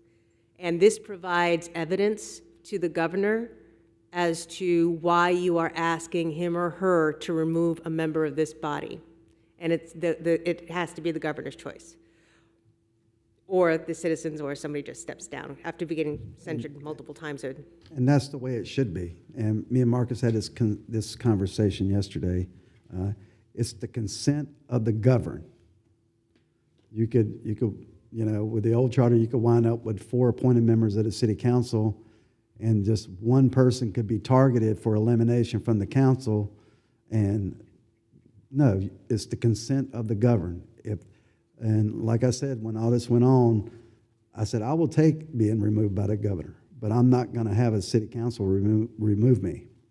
And if you want to get someone out of office, you do a recall. You put in the work. You collect those 3,000, 4,000 petitions. You put it on a ballot, and you have the person removed. Then you hold another election. It's going to cost the city either way. So that's my rationale. It's the consent of the governed. I was elected for this seat. I'm going to hold this seat unless I violate one of these and the governor removes me, or someone does a recall. That's just the way it should be. violate multiple times. Yes, ma'am. So the first piece is you try and settle it among yourselves, and then it goes up to the governor. Because in the wording of the current charter, it sounds like people can be removed by county, and it can't. It's just not legal. So this says, this is our case. These are the facts to the governor saying, please do something. Yeah. The only, I mean, I agree with this process. The only thing I would say is, rather than saying after issuing multiple censures, I think we should define that. So it should read after issuing no less than 2 censures or at least 2 censures. I don't know how you all feel about that, but I think taking out that ambiguity is important. So more than 2? Minimum 2. A minimum No of? No less than. 2, I think, probably, or at least 2, whatever. I don't care either way. Like, 'Cause so I'm at sure- the second one, you shouldn't be going to the governor. At the third one, you should. So it would be at least, 3? so, Right, so, because how it, like, no less than 2, just as 1 or 0. But, right. so you, like, 2, So at those least. are your warnings. You still haven't straightened up after 2. So at least 3. Is that, Okay. are we in agreement with that? I'm fine with it. I'm fine with it. I don't think functionally this really changes anything in practice because Really? there's state law and Yeah. you know. State law. So while I appreciate the clarifying it so that someone might not read the charter and believe that something else could happen that they can't. I do think this probably doesn't belong in the charter. Say again? Mr. Mayor, I think I've it got a belongs quick in the question. charter. Go right ahead, Councilman Gambaro. Yeah. So, if the governor has the power to remove, do they have the power to appoint? And I ask that because the special election for the mayor, specifically the way it's in the charter now, calls for like resignation, other steps. So I'm curious, do we need to make it clear if there is a removal, does it trigger a special election, or under state law, does the governor, much like military commanders do, right? If they have the authority to promote people, they also have the authority to reduce people in rank and things of that nature. So I ask that because if it's not clear, I think we should include it. If governor removes, then it triggers a special election. I think what I read in here, and I'll go back and look again, I think for the time being, until the vacancy is filled, the vice mayor steps in until that vacancy is. Until the special election. Yeah, mhm, Just until the special election. right. Well, so we've seen the governor remove other public officials, right? And they appoint. We saw that, let's say, in Osceola State's County with the attorney. sheriff down there. Sheriffs. And so, That's by state statute. Those are Okay. constitutional I officers. just throw that up there to make sure that if it's not clear, that we make it clear. Mr. Gambar, I think Dr. Dumont was going to try to answer your question. Those are constitutional officers, and they're under the purview of the governor. This is a municipal charter. And so, I'm sorry, these are municipal bodies, and I don't believe that might want to appoint, but And it's stays with the city. specific state statute, like for the school board seat, that he can. I'm assuming that he's just, Constitutional officers. for the school board, he's just laying off of that because he has the power to appoint the school board, but he hasn't done it. Okay, that was my question. Thank you. You still have to, you have to have an election for the mayor of the city.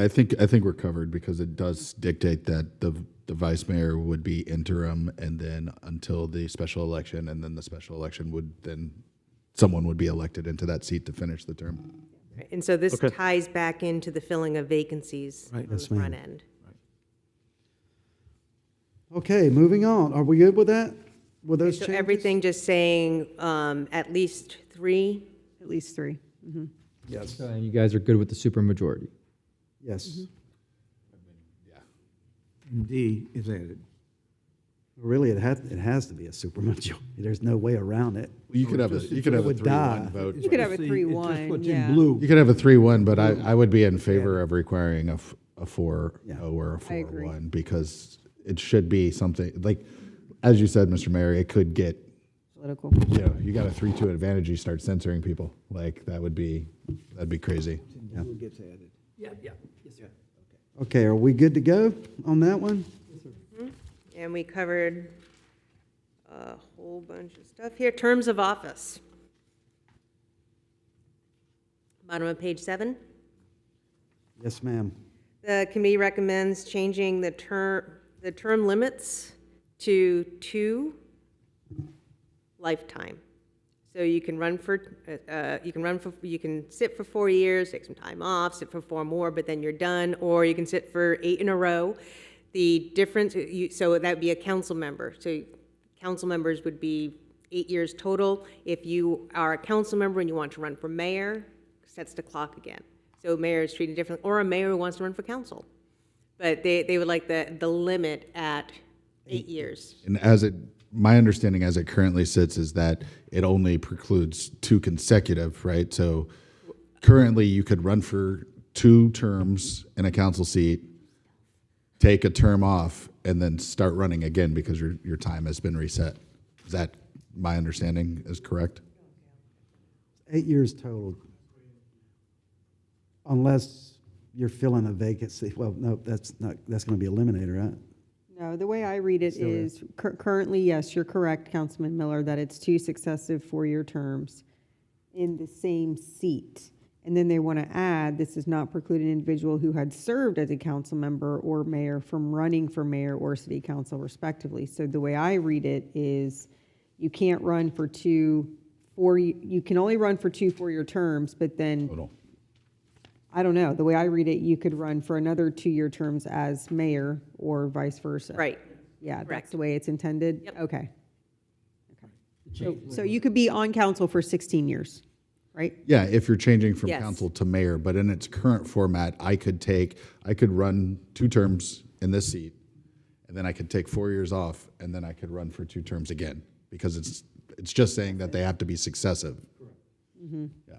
There's no total cap, it's just a cap in successive terms currently. Now, the change would be to, Would add a total cap, yes, yeah, and then allow for transport between council seat, district seat versus mayor. and right, you can be council then mayor, mayor then council, but 16 total. Total, yeah. Eight for each type of seat. To break it down, they're adding to make sure there's a cap. No, Yeah. Right, that's and- the change. Yeah. The hope is to get new ideas and perspectives. I have no problem with that. I don't think we've ever had that problem before, so. I do think, though, it should be made clear. I mean, if the intent is to provide for a total of 16 possible years, it should read something to the effect of, this does not preclude an individual who had served as a council member or mayor from running for an additional 2 4-year terms as mayor or city councilor respectively, if that's the intent of the committee. And that was your intent, Mike, right? Patrick, that was your intent? That's correct. Okay. You got the directions you need? Everybody is in agreement with that? Yeah, I'm good with this I one. agree. Well, I think my wife's grandfather, he was on city council, and then he became mayor, but there was no term limit. I say, And it was separate. The mayor only voted if there was a tie. Okay. He did not vote. Yeah. I say God bless anybody that wants to do this for more than 2 terms. So are we good, Dr. Demont? Are we good, Marcus? I believe so. Okay. Okay? Council expenses. So, it was brought to my attention, we skipped one. Oh, what did we skip? We skipped Article 7, Section 8B, adding that council members must be present to vote. They can still participate in discussion remotely. The rationale is that this is to ensure elected representatives must face voters when making decisions that impact them and their quality of life. And they were aware that the council did make a decision on this mid-process, so that. I think for us, this is a policy and procedure We already decided on situation. it. Yeah, I don't think it warrants going on the ballot. Yeah, I don't think any. What did you say, Councilman Miller? I didn't hear you. I said, I think this is a policy and procedure situation that the council defines, how attendance counts, so to speak. COVID really changed the thinking. Yeah, that's remote and all that, but. 20 years ago, you would never expect the possibility of remote council meetings, right? So technology, things will change over time. To put it in the charter then means that it's inflexible in the future without another future referendum to change it back. So I think we can handle that within the policies. Yeah, Yeah, go ahead, Councilman. Mr. Mayor, I just want to jump in on this one. Listen, I don't agree with it. Obviously, I'm the guy calling in, but I'm also getting ready to step here in a few minutes to head to Capitol Hill and personally hand the letters that we all signed to our two senators on behalf of city business. So we're in the 21st century. We're working hard to I think again, as we try to encourage people to run for office, working professionals, that they can stay engaged and still help make decisions sometimes when they're on the move, because they can't avoid it. I think is important to sustain. But I agree, policies and procedures is the best place for this. Yeah, and I think with policies and procedures, if the council as a whole feels that someone is abusing the abilities, then they can change those policies and procedures and make them more strict. Yeah, when we were talking about policies and procedures last time, I didn't think anybody was abusing the call in or. No. I truly don't. I think since I've been elected, I missed 3, and 2 of those I was in Europe. There's nothing I could do about that. So, and it was not. I only missed 1 business meeting, because that's where you do your votes, in business meetings, not in this here in workshops. So we're good. That's just standard policies and procedures. Okay, where are we at? So, my apologies, City Council. I want to make sure, so I have direction. Did we went over, and Dr. Dumont, correct me if I'm wrong, we went over, clean up the language around issuing of an indictment of City Council members. I don't remember discussing. Yeah. We didn't discuss it specifically. I know yesterday we talked about it, and I think one of the words that was removed, based on your opinion, Marcus, was that it should not be removed. Yeah, it was issuing of information, which is another way that someone can be charged with a crime. So if you remove, it seems vague, but apparently it has a specific legal definition. So that's why It'd be my recommendation to keep it in. So page 4, section C, in the main thing, issuance of an information charging the council member. That's legal language, legalese. Yeah, because there's 2 ways. You can do it by an information of issuance, or you could do it by a, what's the other? It's the other one that's in jury. Or any crime that is punishable as a felony. Yeah. I would leave it currently as is. I think it's legally sufficient, but open to interpretation. Well, I mean, I think they're 2 different things. So an indictment is different than an information. Correct. Yeah, that's what I'm saying. There's 2 ways you can get charged. So is your suggestion to not remove what is currently removed? Got Yes, it. that's Okay, what I'm why I was saying. confused. Yeah, I agree with that. With the exception of the which versus that. So leave the issuance of an Information. information charge. Yeah. That's just a charging affidavit. Yeah.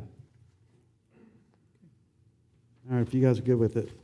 And I know we got a bunch of changes in there. I don't know if it, and I know we're going to rank things later, but it probably makes sense for all these to kind of be bundled under this heading.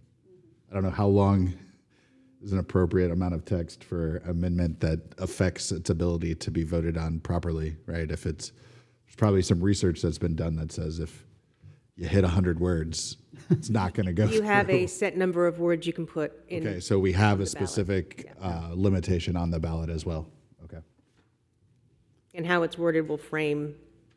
Yeah, I think, part of this is like, there's groups of stuff, a lot to change, but it's all pertaining to the same subject, so it should probably be together, but then it may exceed the limit of characters or whatever the case, so. It doesn't have to be identical. Remember, when it goes on a ballot, it has to just be a clear summary of what, Yeah. What is it? So if I am a voter and I'm reading it, I should get what it You is can that you're use trying to change plain it. This language. doesn't go on the ballot. Yeah. A clear synopsis of what the change is goes on the ballot. Okay, good. So hopefully we can get language that represents exactly what the intent is for all of this and bundle it so that We can work on we it. can make a bunch of changes with one small question, Or 140 characters, right? words. A tweet. Yeah, tweet. It's an X, I think, now. Oh, sorry. So you're good? Where are we now? We You are good, at Marcus? council expenses. Expenses. If Marcus is good? Wait, so, sorry, maybe I missed it. Did we, there's these other sections, clarify that the type of meetings and update the number of meetings a member can miss, update the number of required meetings from 1 month per month to 2. Did we go over those sections? So she mentioned them, and I think most of us said we're good with those changes. Yeah, I didn't hear Requiring in any the charter that objection. we have to have a meeting twice a month. You want that to be added in there now? Okay. I had it up there. I mean, I think that's more of a policy. I do too. thing. That's probably a policy. The number of meetings, right now it says minimum of 1, right? But In the we- charter, and then there's an ordinance that you guys currently have that says you have to have 2, one on the 1st and the 3rd of each I think month. that's sufficient. Yeah, that's Yeah, fine. we already have the ordinance in place. Okay, and then I want to make sure, then, I know an ordinance can be changed, but, I don't see a future where anybody's suggesting that all this work can get done in one meeting. yeah. And then you went over type of meeting, no, which could lead to a censor. We talked, I think we did talk about this. It says clarify the type of meetings and update the number of meetings a member can miss within a specific time period, which could lead to censor. Is that changing it from 3 to 6? It was changed, it was put the 12-month, it was it put the 12-month, the rolling 12-month period. So 6 you and can't 12 miss months, that many yeah. within 12 months. Okay. But I think we agreed that we could do that in policy and procedures. It didn't need to be in a charter. So that I didn't get that direct, so that's why I wanted to That's- clarify now. Yeah, it's policy and procedure, not Well, charter. you say that, Mayor, but right now it's in the charter, so it's it not, is? yeah, Oh. it says, Yes. Yeah, so right we now it can't reads. contradict the charter with the Right, so it policy. says, is absent from 3 consecutive council meetings without being excused by council. And they're suggesting to change it to is absent from 3 consecutive council business meetings or 6 business meetings within a 12-month period without being excused by council. So if we agree that it should be changed, we have to change it in the charter. I agree that it Yeah, needs that's to be fine. changed. I have no problems with it. I mean, I think we have other stuff here that also would change do. it, so might as well, whatever we want to put on the charter, Or at least keep it in bundle the it together. consideration bucket. Yeah. right? Yeah. So, and keep it as is then, Yep. how they have written. Yep. You good, Marcus, with that one? Yes, sir. Thank you for the clarification.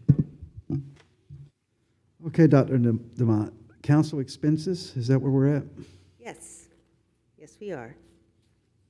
I didn't even know we had council expenses, I'll be honest with you. I've never used it, so Yeah, I don't know. me, you Haven't know. either. Surprise. So, yeah, I mean, so is there a problem that's being fixed by this? I don't even, the only question is like, if we go to Tallahassee to lobby, do we need to like pre-approve the hotel for 3 days or whatever before we go, based on this recommendation? Isn't that already budgeted? It is, mhm. So that doesn't count as an expense in this? The way wording? the way I read this is like, for instance, sometimes, so I was looking at the westward expansion DRIs, and I paid to print those out. I didn't ask for reimbursement. I paid for those out of my pocket. That's the way I read this, is like, if I wanted to get a reimbursement for something like that, getting that reimbursed. That's the way Correct. I read this. I don't read it as things, to your point, legislative days that are already budgeted. Yeah, when we're in right. So like, Tallahassee. I don't want like the daily expenses of doing business having to like constantly require pre-approval. Now, if it's in the budget, it's in the budget. So this is above and beyond. So if you Okay, spend so this money and then is you ask to get reimbursements. reimbursed, this is to make sure that all your reimbursements are connected to the physician and you're not taking advantage of it. Well, I'm in favor of that. I mean, obviously, Yeah. since we didn't even know that we could do this. We've never, yeah. Yeah, has there been an issue? I mean, is it something that should go on the I ballot? don't think there has. So the way it would have read, my eyes are getting it. Expenses, the council may provide for reimbursement of actual expenses incurred by the member while performing their duties. That's it.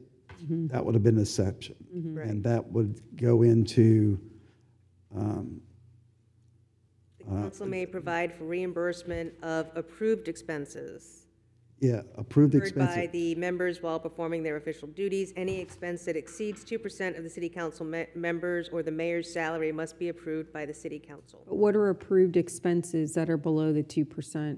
Because the way, if we are going to make a change, the way I think it should read is, the council may provide for reimbursement of actual expenses incurred during their official duties.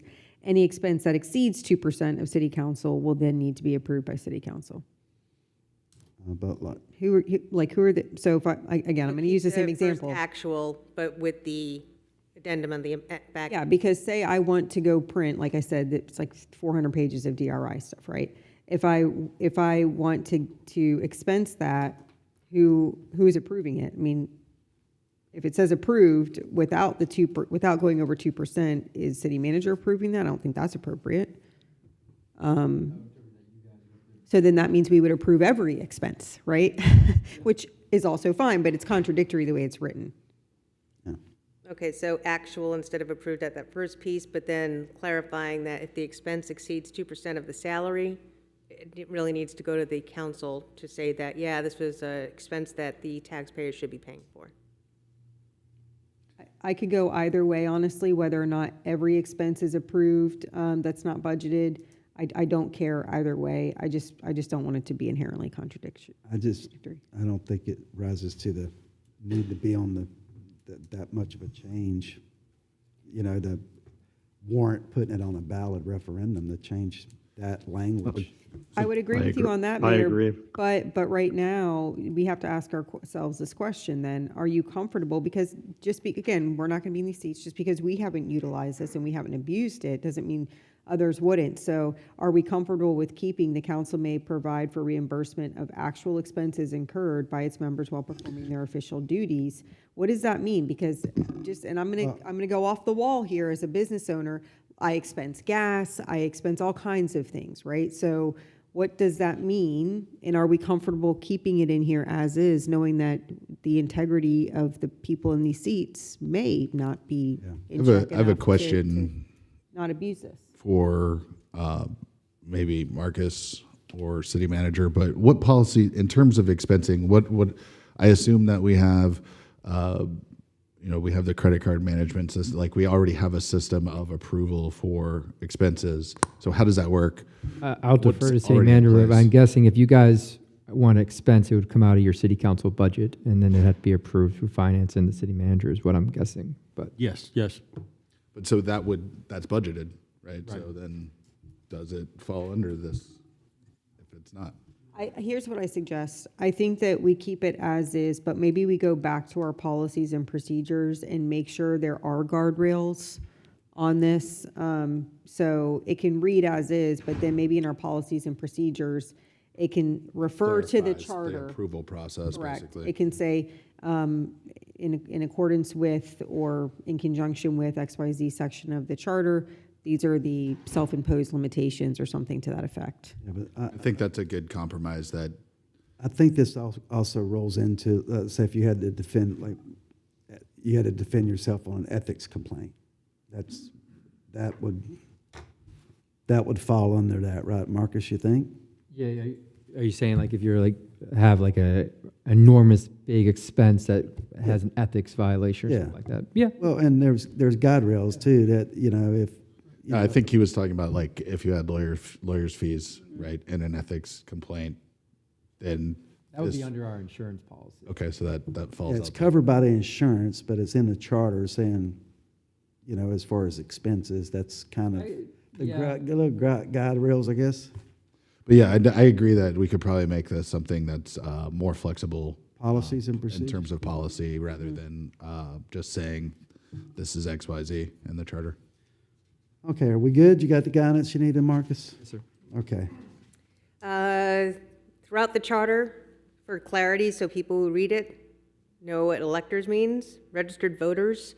So as the charter is currently written, the definition of electors is way at the end, yet it's used throughout. And so that was one of the early things that, like, well, what do we mean? Who are the electors? What does that mean? So that is a clarity thing. And then also in the charter as currently written, it says by law. It doesn't state which law. So it's going to be by Florida statute. So it really clarifies which laws you're looking at there. Anyone have any issues with that? I really don't. I don't have any issues with that. Again, it's just space, so I don't know if this can be bundled with something else to, When I hear electors, I think of registered voters. like, maybe one amendment is like these administrative cleanup type changes that can all go together. I don't know. So we're in consensus with that? Yeah. All right. Moving on. Form of government, not looking at changing the form of government, but just clarifying a couple things. Here, it says that the council sets the city manager, the council sets the policies and city manager implements, which is fine. But then they wanted to include goals and policies to be a little bit broader than just the actual legislation that's passed to the intended outcomes of that legislation. Because sometimes legislation can not always be that clear. Yeah. Mr. Mayor, if I could interject as Yes, well, sir. and I wouldn't even have a problem with saying goals, focus, direction from the city council in conjunction with or addition to the approval of policy as recommended by staff. Thank you. Yes, sir.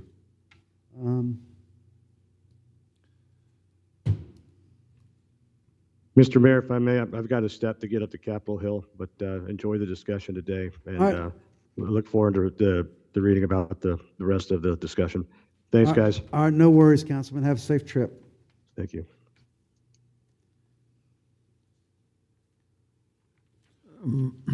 I just don't know if this isn't getting in the weeds too. Yeah. I mean, we have an I SAP that defines the, our intent and goals for the budget.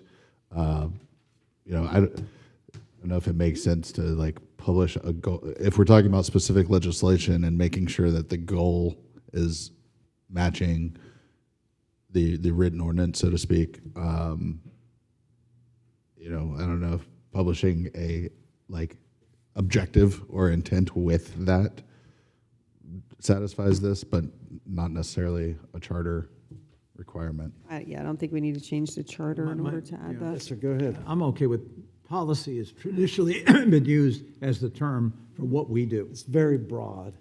And I don't think we need to define it Yeah. any further in the charter. No change on that. We good? Consensus? Yep. Good. All right. Powers and duty of mayor. Specifies the powers or administrative duties that not explicitly granted to the mayor require council authorization and approval. So the way I read the current paragraph, I honestly don't know what the changes do substantively. I think that's similar to what we were talking before it- about whether the functional changes with the wording. We're just trying to marry it up with kind of the rules that are already in place. But I agree that I could take it or leave it, so to speak. I just think, based on what we are going to be moving forward with, we don't really have the luxury of getting into semantics. Just for clarity's sake, this doesn't all have to go on the next ballot. Right. So like, we're at the point now, these can go on a future ballot or an off ballot, because now we're talking about cleanup, clarity stuff. So adding goals with policies, that's not rising to this next election, but it does provide more clarity for current and future city managers as to they're not just there to implement policy. They understand what the goals of the body is, and so it goes beyond just implementing the policies to seeking out best ways to achieve your ultimate goals for the city of Palm Coast. And that makes sense. So Marcus, like potentially we could, after we rank everything and we decide which ones are going on this ballot, like potentially we could look at a future scheduling date near the next general election. I could look Say, these are the ones that we left behind. Do we want to bring any of these back? Put it in a kit bag in case. Yeah, I mean, you can Ranking always, class- or- you can always amend your charter, like Dr. Dumont said, during any election. Right. That's what I'm saying. Small Is that if changes. we're only going to do 4 now, but maybe nothing is scheduled for the next one, we could look at 3 of these that are the next highest ranked. That's why the ranking is really important, so you can, when you find out how much room you have on each ballot and which changes you want to make, you can just start going down the list. We need to prioritize for sure. Okay, interim vice mayor term. I thought we, All right, so where did we leave with powers and duties of the mayor? I think we're going to put that I in the think we're- bottom of the. yeah, Is we're- that the- we're so good with if it, these but- clarifying things, that you're fine with it, just doesn't rank. Probably be high. lower. Interim vice mayor term clarifies that the vice mayor serves as the interim mayor when the mayor's seat is vacant until a new mayor is elected. The rationale, the intent is for the public to be able to elect their mayor as soon as possible. Once the mayor is elected, the interim vice mayor returns to being a city council representative. we handled that with. Yeah, well, Wasn't it already, what's the difference between interim versus acting? There is none. Well, so the interim, technically there is. So you can have an acting mayor because the mayor misses a meeting or is sick, and so that would be you're the acting mayor. The interim one is the one who's holding that seat, because we're waiting for somebody new to come into that seat. again, I mean, I agree with the clarification. I think maybe it goes towards, in that bucket of lower Same. priority. Lower priority. I agree. Okay. City council district boundaries. Okay, requires appointment of special commission, so this way when it comes time to, the census happens, you get your numbers, time to redraw your districts, it requires that you actually have a census committee. You did the last time, they want to just make sure that that gets, the current practice gets placed into the charter. We don't want to change anything. So it's that it It's would. not in the charter at all now? If it's in the charter now. I agree.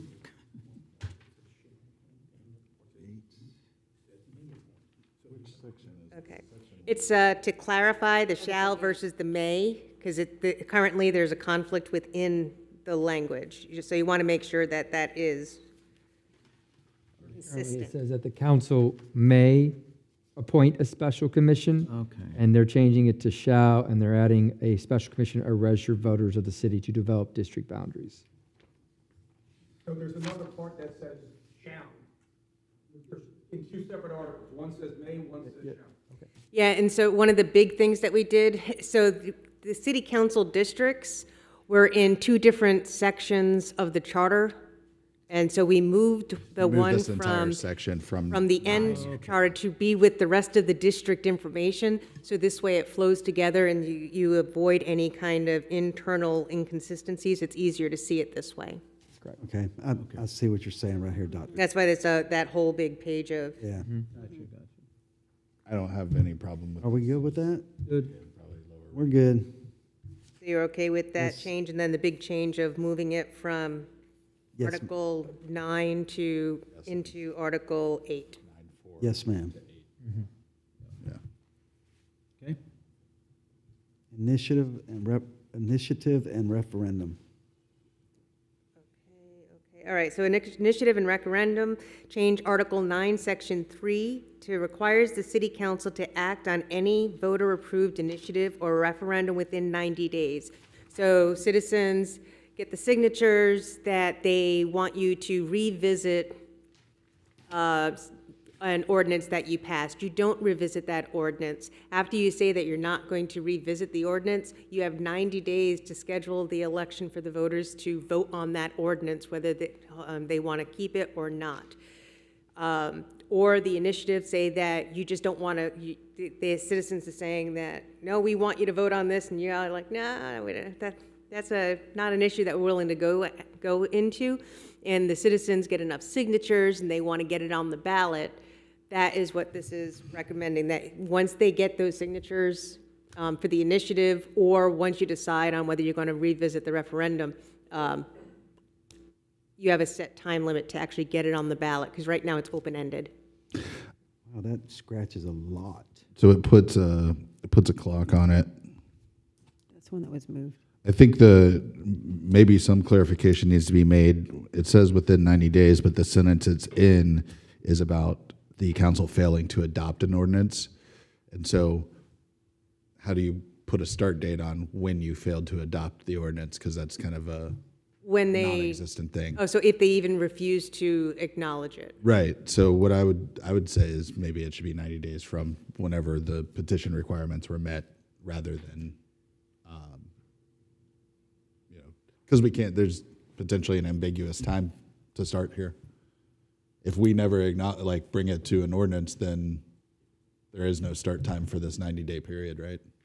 So it says, if the council fails to adopt such ordinance or amendment so proposed, or to repeal such adopted ordinance without changes in substance within 90 days, then they shall place the proposed ordinance or amendment or repeal on the ballot at the next general election. So in other words, if they don't do it within 90 days, they have to put it at the next general election. Within 90 days of what? Because the sentence is referring to the failure to adopt. Of the time that the signatures get submitted. Right. As long as that's clear, that's what when I'm the clock saying. starts, right? Yeah, that's the way I read it. That's what I'm saying is that But prior, it didn't have a 90 days. They're adding that we have 90 days now to. no, I get that. I'm just Why don't we saying- just move it? If we say, if within 90 days the council fails to adopt such ordinance, I think that fixes that. Yeah. that, I just think there's some ambiguity there of Sure. when the time starts, the 90 days.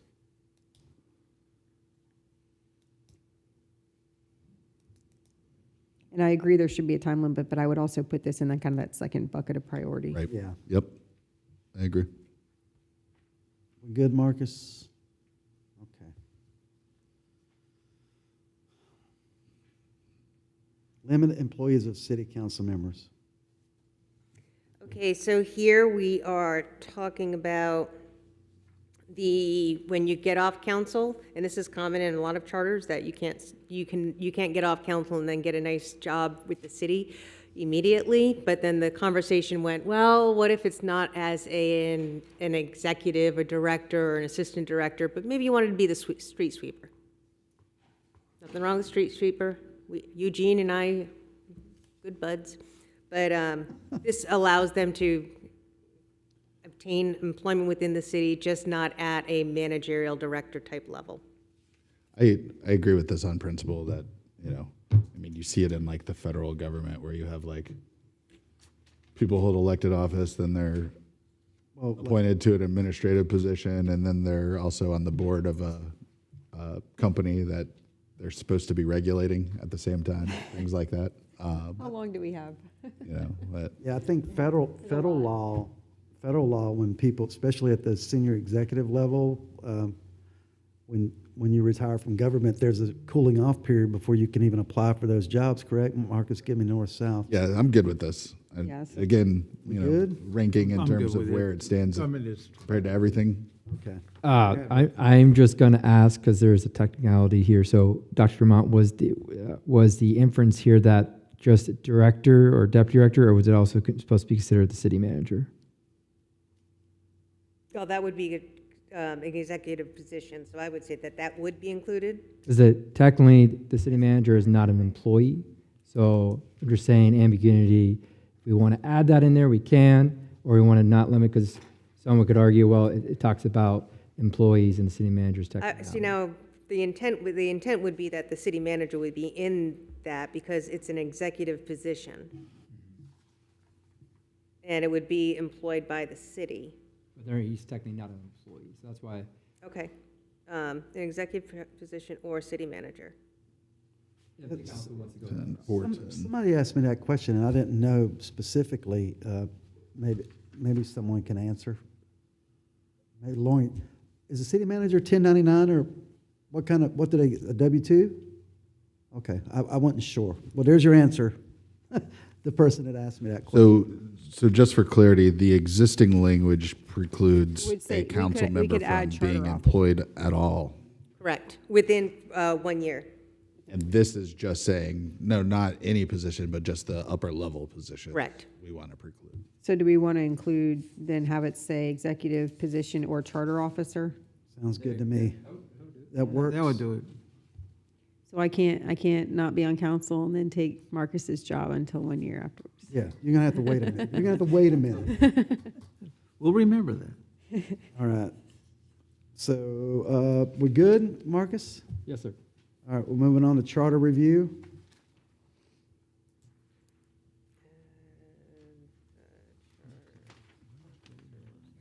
Charter review cleans up the internal reference and current language by removing the dates of the, which the decennial review of the charter began. This was a while ago, and clarifies that a review must be done at least every 10 years. So is the intent every 10 years in 10-year blocks from that first review or 10 years from the last review? 10 years from this review. This is a full charter review, so anywhere from, within 10 years or before. So it has to be done within 10 Within, years. yeah. But you can't go 15 years. you- But you can go in year 5. Right. Yeah, if you say, hey, we really need to fix this, depending on circumstances, within 5 years, we can say, we're doing it again. That's what was done this past Yeah. time because of the filling of the vacancies. Right. And essentially, this is just saying, hey, you need to look at it every so often to make sure that you guys haven't missed anything. In its totality, because as was mentioned, you can change it whenever the citizens go to the ballot. Right. But doing one-off changes might be needed, but you still want to make sure that you have internal integrity throughout the document. Like I mentioned, it referred to a section in the charter that doesn't exist. So you want to make sure that this full charter review makes sure that there's full consistency within the charter. Anybody have any issues with that? I do not. Okay, thank you. That's it for that. All right. Non-charter recommendations. These are your policies that they wanted to. So here we have the Citizens Bill of Rights. The original intent was to possibly put this in the charter, then this is the thing that the committee recommends the council produce an ordinance to make sure that citizens know what their rights are when it comes to their interactions with the government. And so this is a draft ordinance. Everything in here is already legally protected. These are all their legal rights, but it's a one-stop place for them to see that you want to make sure that they know what their rights are when they need to engage with you. Or when they just want to. They might not need to. So we don't currently have an ordinance like this right now, right? Okay, so this would be a brand-new ordinance. Conceptually, I'm totally fine with doing a Citizens Bill of Rights as an ordinance. I have some issues with some of the language in here, but I don't know if we want to get into that now, or if we want to, if we all agree that conceptually an ordinance should be brought forward, and then we have Marcus present that and make that kind of, We can tweak it then. right? Yeah. No, I agree. I think this is great. It reiterates existing law, right? And rights, but it's all in one spot and it signals, that we care about those things. So, I'm for the ordinance moving forward. Yeah, I have no problem with that. I did have this one gig, and they came to me and said, we need a customer's bill of rights. And, I did some research and I drafted, and I gave it to them. They're like, this is what we need. I'm like, well, you can tweak it whatever way you want, but you're saying, hey, basically, these are your rights as a customer. And it was a municipality. And, when you come in to be seen, because I'm real big on customer service, when you do that for a while, like, you're not the customer, you're there for the customers. The customers are not there for you. Bless you. And I think that's lost sometimes at the federal level. But I have no problem with this. We can clean it up some. Marcus, any suggested changes before it's presented to the council? And that's it, eh? No, Oh, there's one more. One more. sorry, almost, got two more. Next up would be the city council manual/ethics. This is a document that would be agreed upon with each new council body, where you agree with what your roles are, what's your expectations, the code of ethics, your code of conduct. These are things that you are all, this is just a manual, it's not an ordinance or anything, but this helps you all hold each other accountable for things that don't rise to the level of all the stuff that is listed in the charter. So in the charter where it says you're breaking your ethics, this is where you'd find that. Yeah, I agree with that. like policies and procedures. Yeah, I think it just sets a standard. And it puts everybody on the same playing field. Right. Everybody knows what's expected of them. And then last one, promise. Okay, so the last one, size of the council.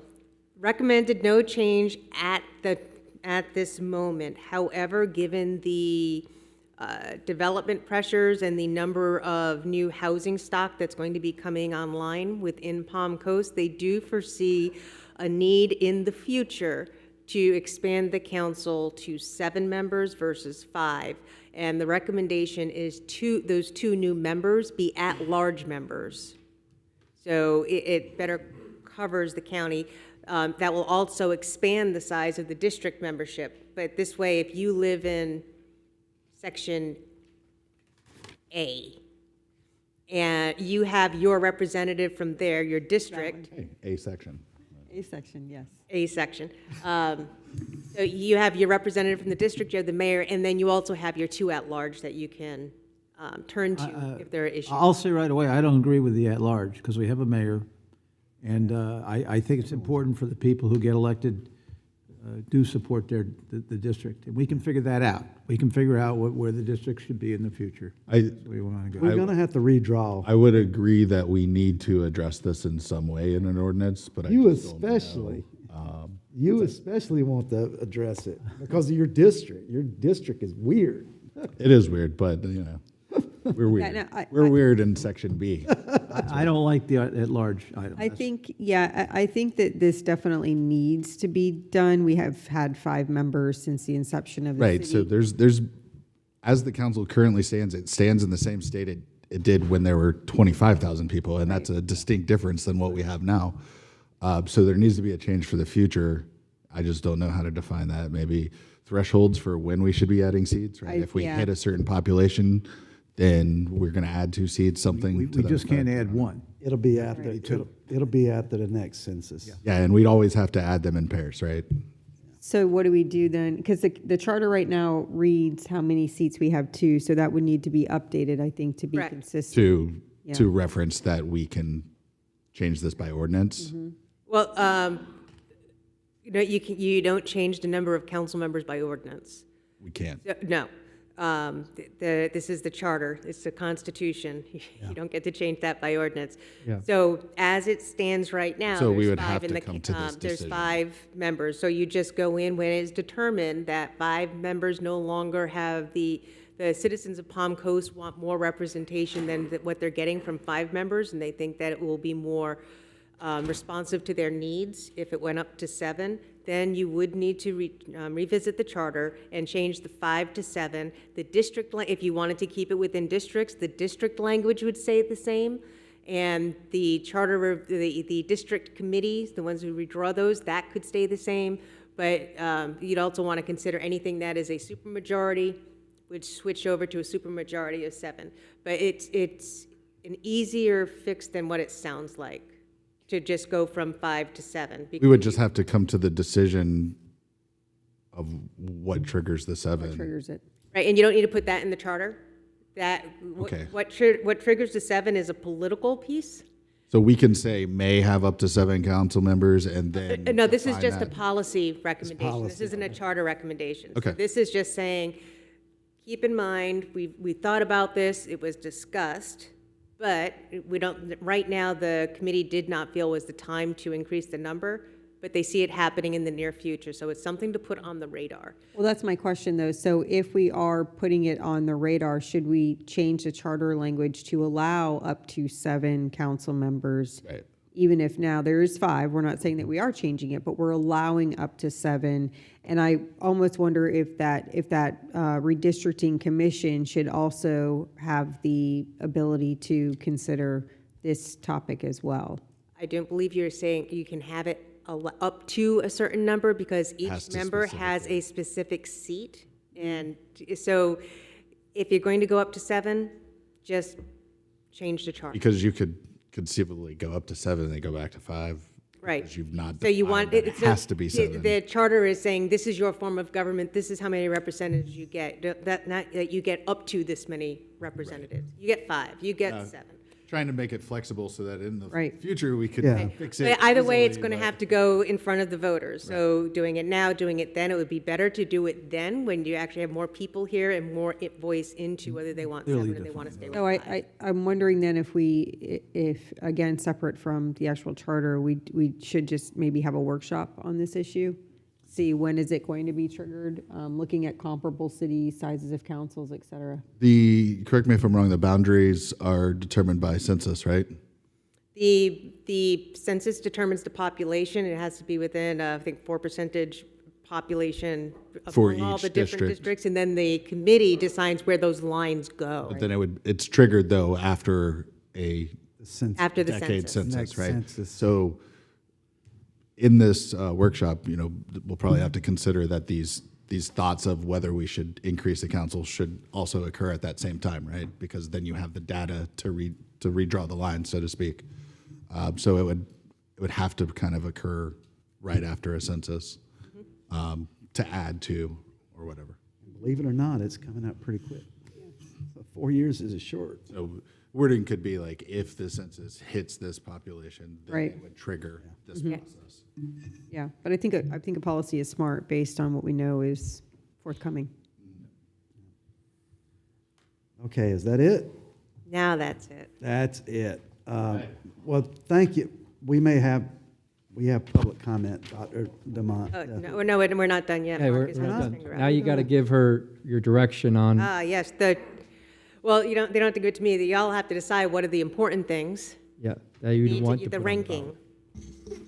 So I thought we were doing that as we were going. Marcus, were you taking notes on that? So we're going to wait till we see the final. Yeah, I thought so too. Yeah, that's going to come at the. So business what I meeting. have is your ranking so far. The 2 most important pieces are the filling vacancies with the adjustments, the borrowing limit, which the number wasn't decided on, and the removal and censure piece. Those are the 3 top priorities, and other things can fold into that. And then salary language, district qualifying for districts, qualifying to get on the ballot and such, city manager in Flagler County. You're okay with having the slight modification to term limits, and then these other smaller adjustments over time. So you're looking in November at those 3. Those 3, My opinion would be those 3 for sure. Yeah. And then, there may be a way to group some of these administrative changes as a 4th or a 5th, but I don't want to get too far past that, because then it becomes difficult for people to parse what's being asked of them. Right. And, And the size of the ballot, too. Right, There's yeah. some limits there. Yeah, and I realize you could probably only bundle a certain amount of things together before that becomes the size cap, in terms of the wording, becomes detrimental to it as well. So whatever's reasonable in terms of past those 3 to bundle together is something that I would look for to kind of determine which maybe one other thing could go on the ballot. Yeah. And I would ask that when this does come back, we have contacted Katie Lenhart just to get more information on size of ballot, cost. Yeah. Yes. okay, so for filling the vacancies. Yeah. This wouldn't be on a special election. The charter. No. Oh, yeah, just so we understand what we're dictating has to happen, makes sense that, it's not cost prohibitive, that 90 days gives enough time for qualifying in a special election, all of those types of I would things. even see if if we can coordinate, Presentation. if she can be here just to answer questions. And maybe we advance this up in the agenda so we're not holding her up as well. Because I do think it's important that she be here for something like this. Okay. And there was a representative there is somebody who works for the supervisor elections at a lot of the committee meetings. That was Karen. Wasn't it Karen? Karen Sousa? Yeah. And so she's the one who provided some of this language of the election closing book and pieces like that. Coordinator, elections coordinator. She'd be fine too. Anybody who would be, representative of the office and could answer questions, yeah. Katie or So Karen. I will, I'm sorry, go ahead, Mayor. No, I said Katie or Karen they're great. They know their jobs. Just to throw it back out there, so you have three hot topics, possibly a fourth cleanup administrative. One of those three is still kind of up in the air on the years. So it's up to 30 million plus CPI, this is the borrowing limit, 30 million plus CPI, or the years. So it was 4 too short, you went to 8 to 10 with a question mark. I think that needs to be tightened up before it goes further. It can be tightened up at a later date, but just so you know that I have that, work with staff on that, and so staff is going to provide you with more information on what is a doable and implementable timeline for that. And that should be by the time you next visit this to say what you want to move forward to the ballot when you're doing your voting. So before you vote, you want that data solid. Yes. So is the next step then, would we have a workshop to then, the way I'm envisioning in this, now that you've kind of ranked them for us, thank you for that, because clearly we're not doing that as we were going.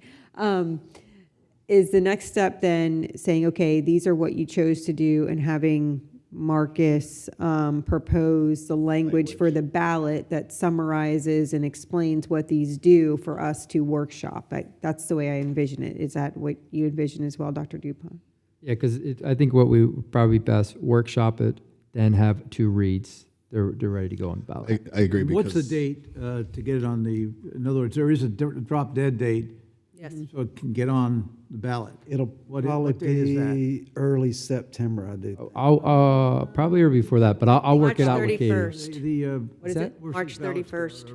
Well, that was before. That's when we have Oh, to that was have. the, That's our, We had to have everything ready before then, so we're meeting that deadline now. But I will get with the supervisor of elections to make sure. backwards. We don't want to make that a last minute thing either. No. Yeah, I agree. I agree on the workshop though, because if we get into first read and then there's significant changes to wording, then we got to start back over I again. just want to make sure we have some leeway there too. We don't have much. If- No, I'm saying, Yeah. but even if we wait, well, we're going to make that, we'll finally, and like the last day, and then you do run into. I think it's probably sometime in like June, July that the Well, what- wording would need to be. what's the Finalized. specific deadline of March 31st? It was April 1st, is what the charter said. To have what? I'm pulling it right now, ma'am. for you guys to vote on. Yeah, so it says, the Charter Review Committee shall be appointed at least 1 year before the next scheduled general election and complete its work and present any recommendations to the city council no later than April 1st. Okay, so that's accomplished by This today. is Yeah, is got it. accomplishing that. That was the drop That's to deadline. put us on the right timeline for Yeah. the November election. Got it. And we moved that up a little bit so we could have plenty of time with the supervisor election and give you guys plenty of time to workshop everything that the Charter Review gave you. Okay, and the third was removal, censure, all that. We didn't talk about that, but that was the third. Yes, removal, censure, that process. Yeah. So that bucket of changes that was under the removal and censure, you did not want one of them. I have the notes.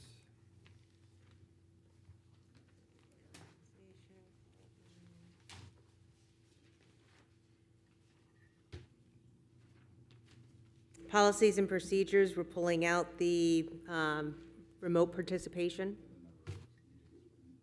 and the number of meetings, because we're going to leave those two there, but all of the other changes under the bundle of censure and removal from office, would you agree to? Okay.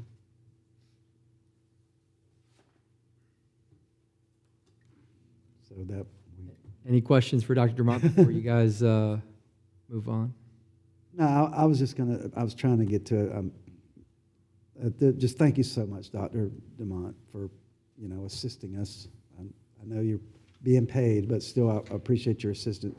And it seems like that the people that are members of it, and I thank you guys too, but it seems like you guys had a good working relationship with Dr. Dumont. I think you guys had a little stutter steps in the beginning, but you do your duty. You did your civic duty to the city, and I hope you're happy with what we've come to. Nobody's smiling, so you might not be. There's some things Very you may have stoic wanted. group. That's the compromise, right, Mike? Some compromise, you have to give and take a little. So I really, really appreciate all of the committee members' work in conjunction with you, ma'am. Thank you so much for everything that you all have done. Obviously, and Donald, Mr. Donald. McDonald and members who are here for their efforts, because this is not easy. It's not a fun thing. It really is not a very fun thing to do, but it's important. So thank you. At least we didn't make you wear a tri-horn or any ruffles.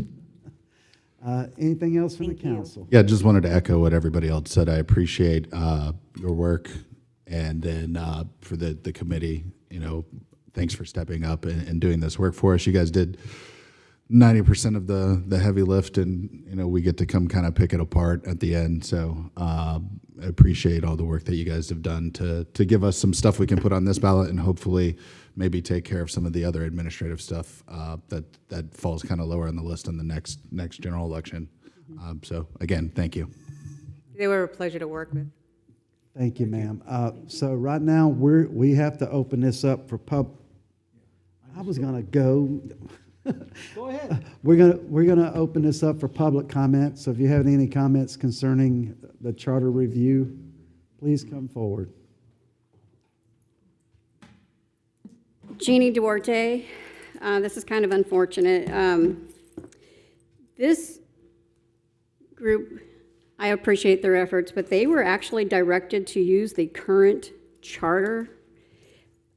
You have mentioned that you have not seen previous charters or viewed them or compared them with the current charter. I have. I've reviewed and compared several years of charters. And a lot of it stems back to restoring the previous charter that was before the 2018 changes. That would solve a lot of our problems, because most of what's presented is prior to that. And the voters were denied the opportunities to elect their representative. However, I want to thank you, Ms. Dumont. You actually clarified something very clear for me tonight, or today. At 11:56, she mentioned removing decimal language, the decimal language. So while this body is trying to advance the charter rewrite 2 years ahead of the charter's established 10-year review cycle. The last review was 2018. The decimal, thank you, blah, is 2028. And she just mentioned putting it in there to remove the language, the decennial, you want to say that again? Yeah, decennial language. Thank you. So that right there, I've been saying all along, this is too soon. And it doesn't go with what the charter currently mandates. Thank you. Thank you, ma'am. Anyone else for public? Yes, Mr. Amaral. Good afternoon, Tony Amaral, Palm Coast. I understand this was just the first kind of overall scope. There are a couple questions that, as we get further in this process, I would like to kind of make sure we get answered. Special elections. If we have more than 2 people, 3, 4, is it a one-time? So potentially if it's 3 people, someone can have the seat that's open during a special election with only 36% of the votes? Special election, I think, if I'm not mistaken, is first to the post. So So let me just go through the list. I don't want to wait No, my no, that's time. I'm fine. sorry. I appreciate the answering, but it's just something I do want to clarify. Will it be a runoff if there's more than one? Because that is something to consider. Because we keep saying out where, people weren't appointed, but we're looking at putting someone in council with only 26% or 27% of the actual votes would put them in if it comes to that, if there's more than like 4 people. Council salary based on CPI, is there a provision where it says basically if the council decides that there will be no cost of living increases to the employees, would that automatically trigger their CPI index increase? Term limits, what if someone was appointed to fill a seat? Does that limit their elected terms based on the way it's written right now? Because right now it says 16 years max. So if someone did do a service to the city, came in and said, hey, I'm going to fill in for 7 months, 6 months, whatever the term is, can they basically say, well, I can't run for a second term now because I will go beyond the 8 years in each position? When it came to the expenses, I know we're kind of going back and forth in that. It wasn't clear if those expenses are yearly, monthly, per occurrence. So just a little bit of clarification on that. And then there seems to be a kind of a confusion of city charter versus, which is kind of citizens, what they expect versus what is policy and procedure, which is more of a ordinance kind of situation. So if we can, just for clarification, as we get further into this process, determine and why one falls under charter and one decision might fall under policy and procedures. And then I'm sorry, I'm going quickly. Special elections also, the fee requirements to qualify. I know we kind of said the state says 4% and we lowered the qualification. If it does get really strict on time, is there a chance to lower the fee for that special election? Because again, we're on strict time frames, so it's something to look into. I know the statute says 4%, I believe, so it's just something to think about. And then, just for clarification, I've been getting these questions. Sorry. Keep going, Mr. Okay. Arrow, you're fine. Okay, bond for the general fund versus bond for an enterprise fund. I understand the difference, funded, non-fund, that's not a question. But someone did ask me, can a limit through charter or whatever be put on an enterprise fund before a referendum is needed? So no, because we just bonded $330 million. That's why. So that's the only, just a question I don't have an answer for, so I just figured I'd ask. State statute. All right, thank you. And that's fine. That would be the answer. Thank you. Thank you, sir. I do, am I correct, Marcus? Special election will be first to the post, so the total vote, the highest vote getter is, winner takes all. That's first to the post. Runoffs. Yeah. That's the one I know I can answer. In terms of, we're crafting language, I think the intent there was 16 years of elected, not including the appointed time. So just make sure that our language is correct for that. Yes, sir. What else? Good afternoon, George Mayo, Palm Coast. How's it going, George? We hadn't seen you in a while. Yes, medical issues, but we're doing good. I was listening here for a while before I decided to come, and I could always hear Mr. Miller, what he's saying online. The others, sometimes you look at your notes, you turn away, and you miss some of the sentence. And Mr. Mayor, you're very soft-spoken, and sometimes I hear the beginning of the sentence, and I miss the middle, and then you could hear the end. So I just ask everybody to speak up, and especially the city attorney. At times, you turn to him for his opinions, and his microphone isn't on, so have no idea what's being said. So I would ask the city manager or the city clerk, if you hear that happening, to just please step in and say, can you please turn on your microphone so everybody can hear what's going on? I'm here mainly to talk about the appointments for anybody that leaves or for whatever reason. They want a special inspection. You can't appoint somebody 60 days, 90 days. You can't appoint. We want a special election. That was my district that was being talked about. I was here for all the talks, all the arguments when that happened. And to me, if you don't appoint somebody in sufficient period of time, I'm being disenfranchised. Now, my representative may vote no on a certain subject you're talking about.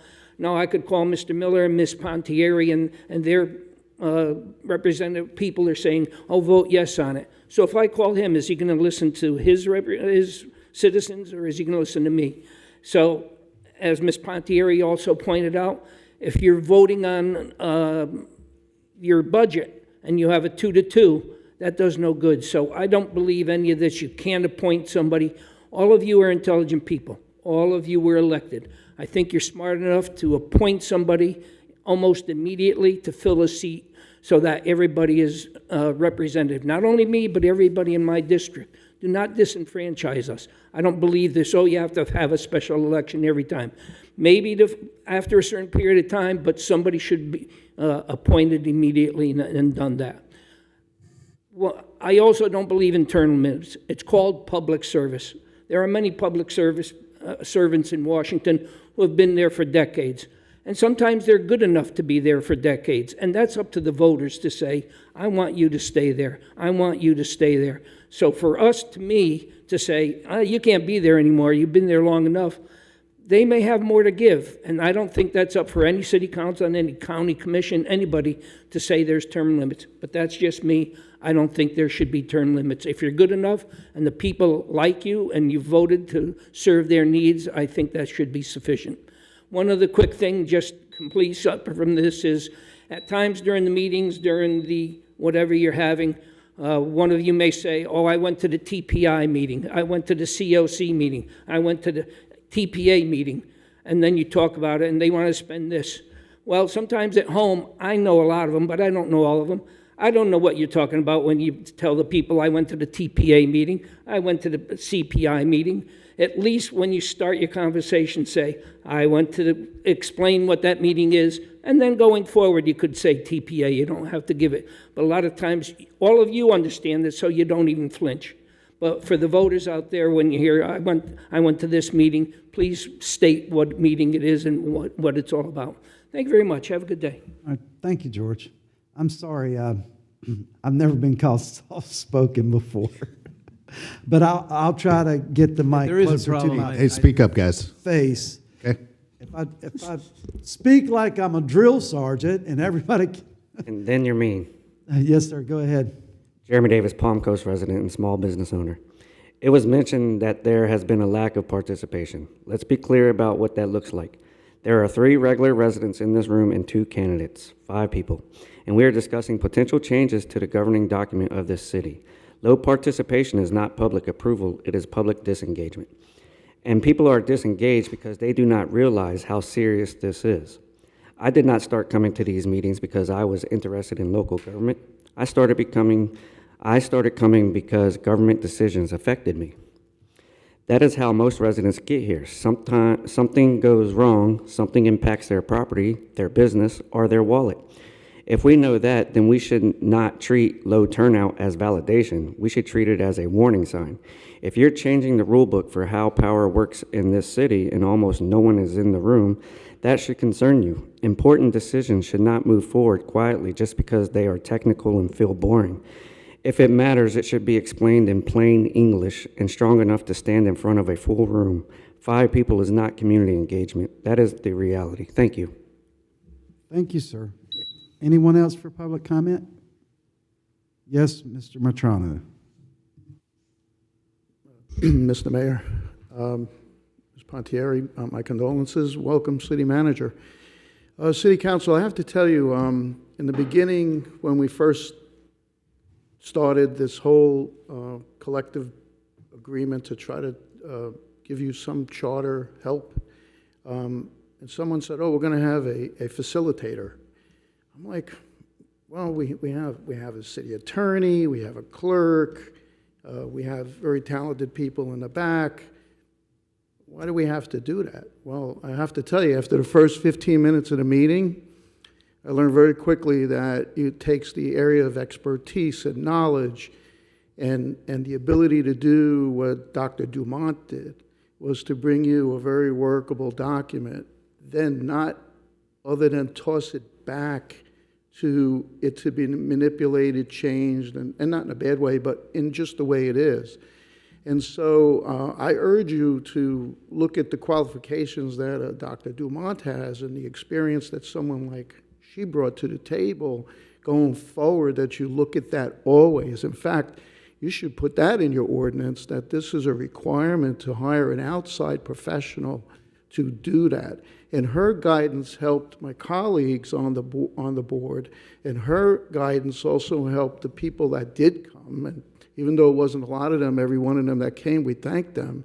But it was very, very important because, well, we just sit there listening to people complain. And not everybody came to complain. There are some people actually came with wonderful ideas.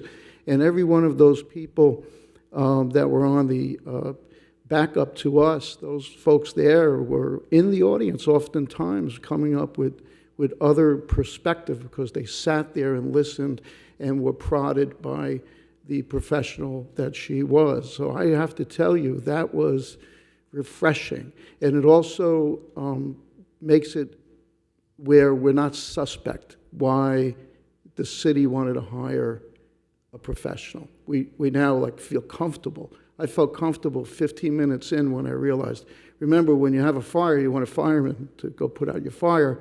You know, when you want to cut a tree down, you want to hire a professional so you don't fall on your house, right? It's the same thing. You want to have that professional that could bring this together.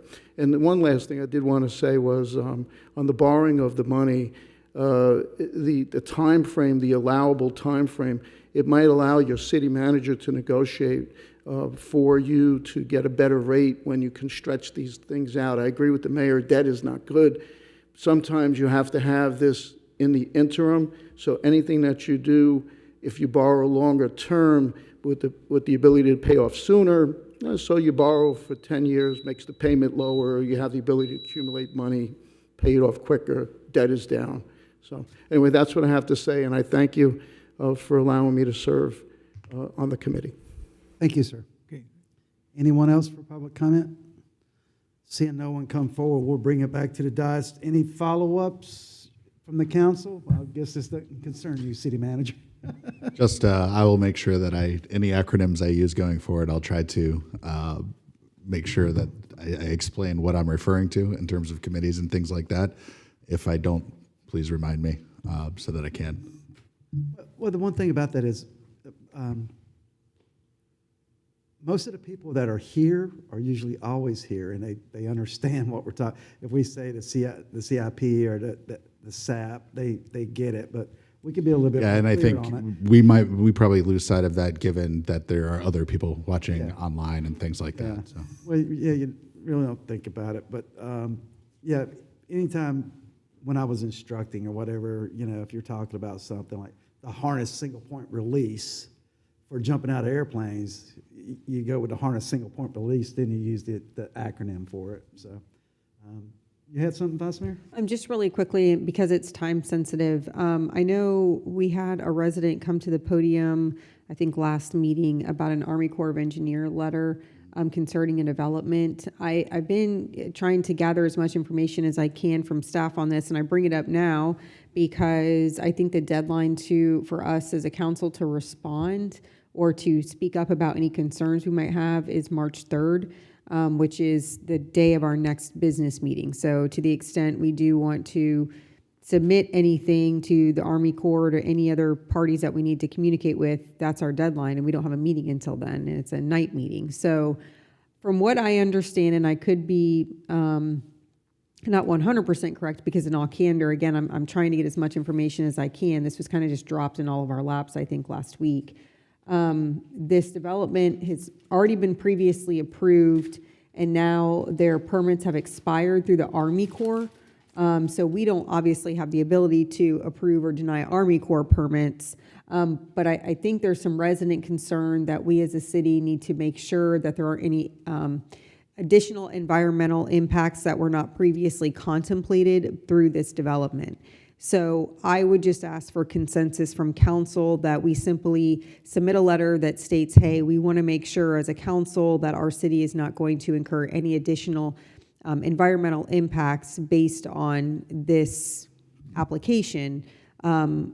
and again, I think it needs to be pretty broad because I don't have that much information, but I also want, it's going to impact wetlands, right? But there's already been approval previously. So we don't have an ability to tell the Army Corps what to do. We don't have an ability to say, hey, we know what was previously approved based on previous permits.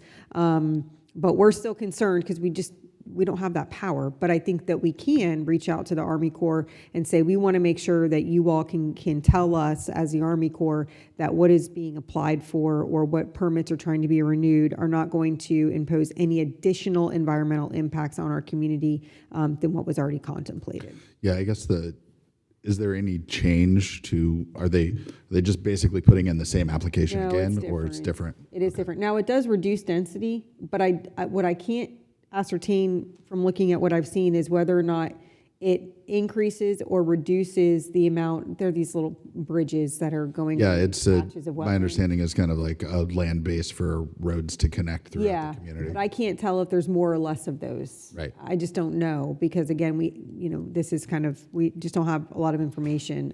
And because it's not before this council, we just haven't been provided these things.